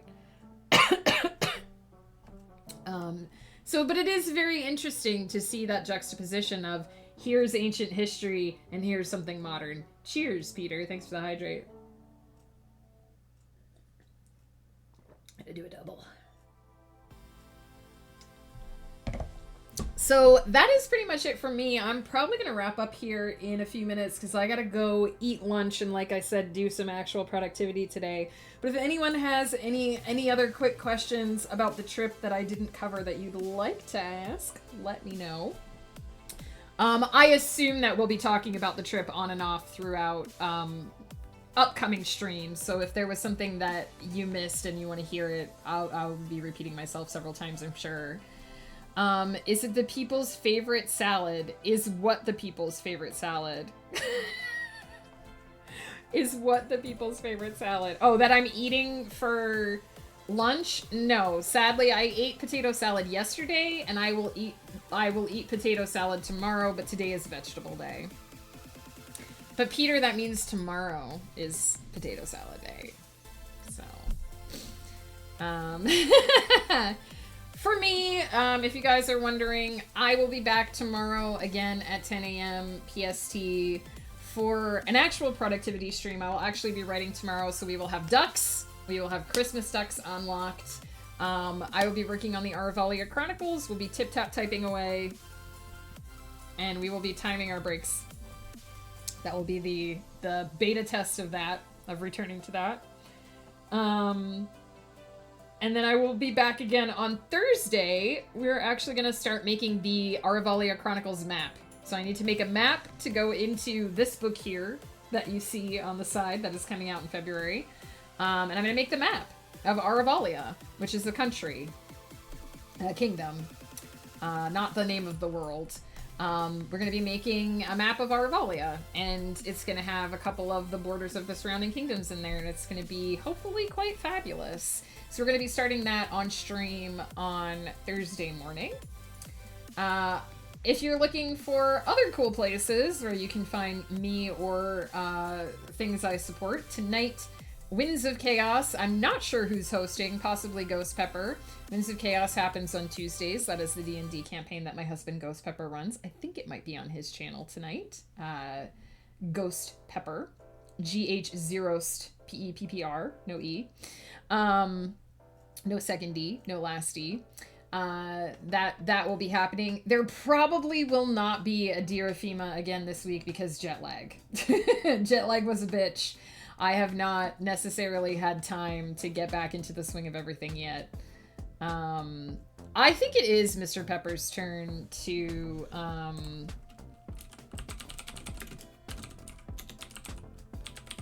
because Flutter hosted last week, so I think it is Ghost Pepper. But if you are on the Discord, it will get announced in the Discord who is running the stream tonight.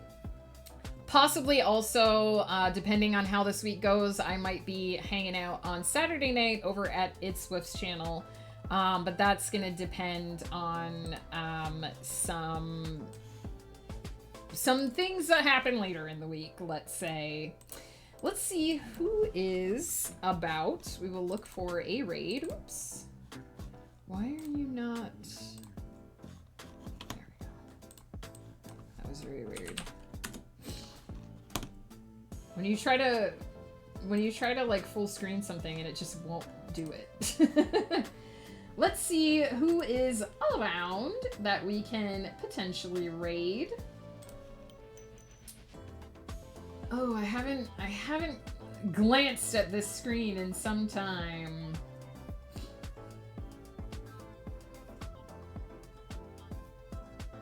know that a lot of people are rating right now.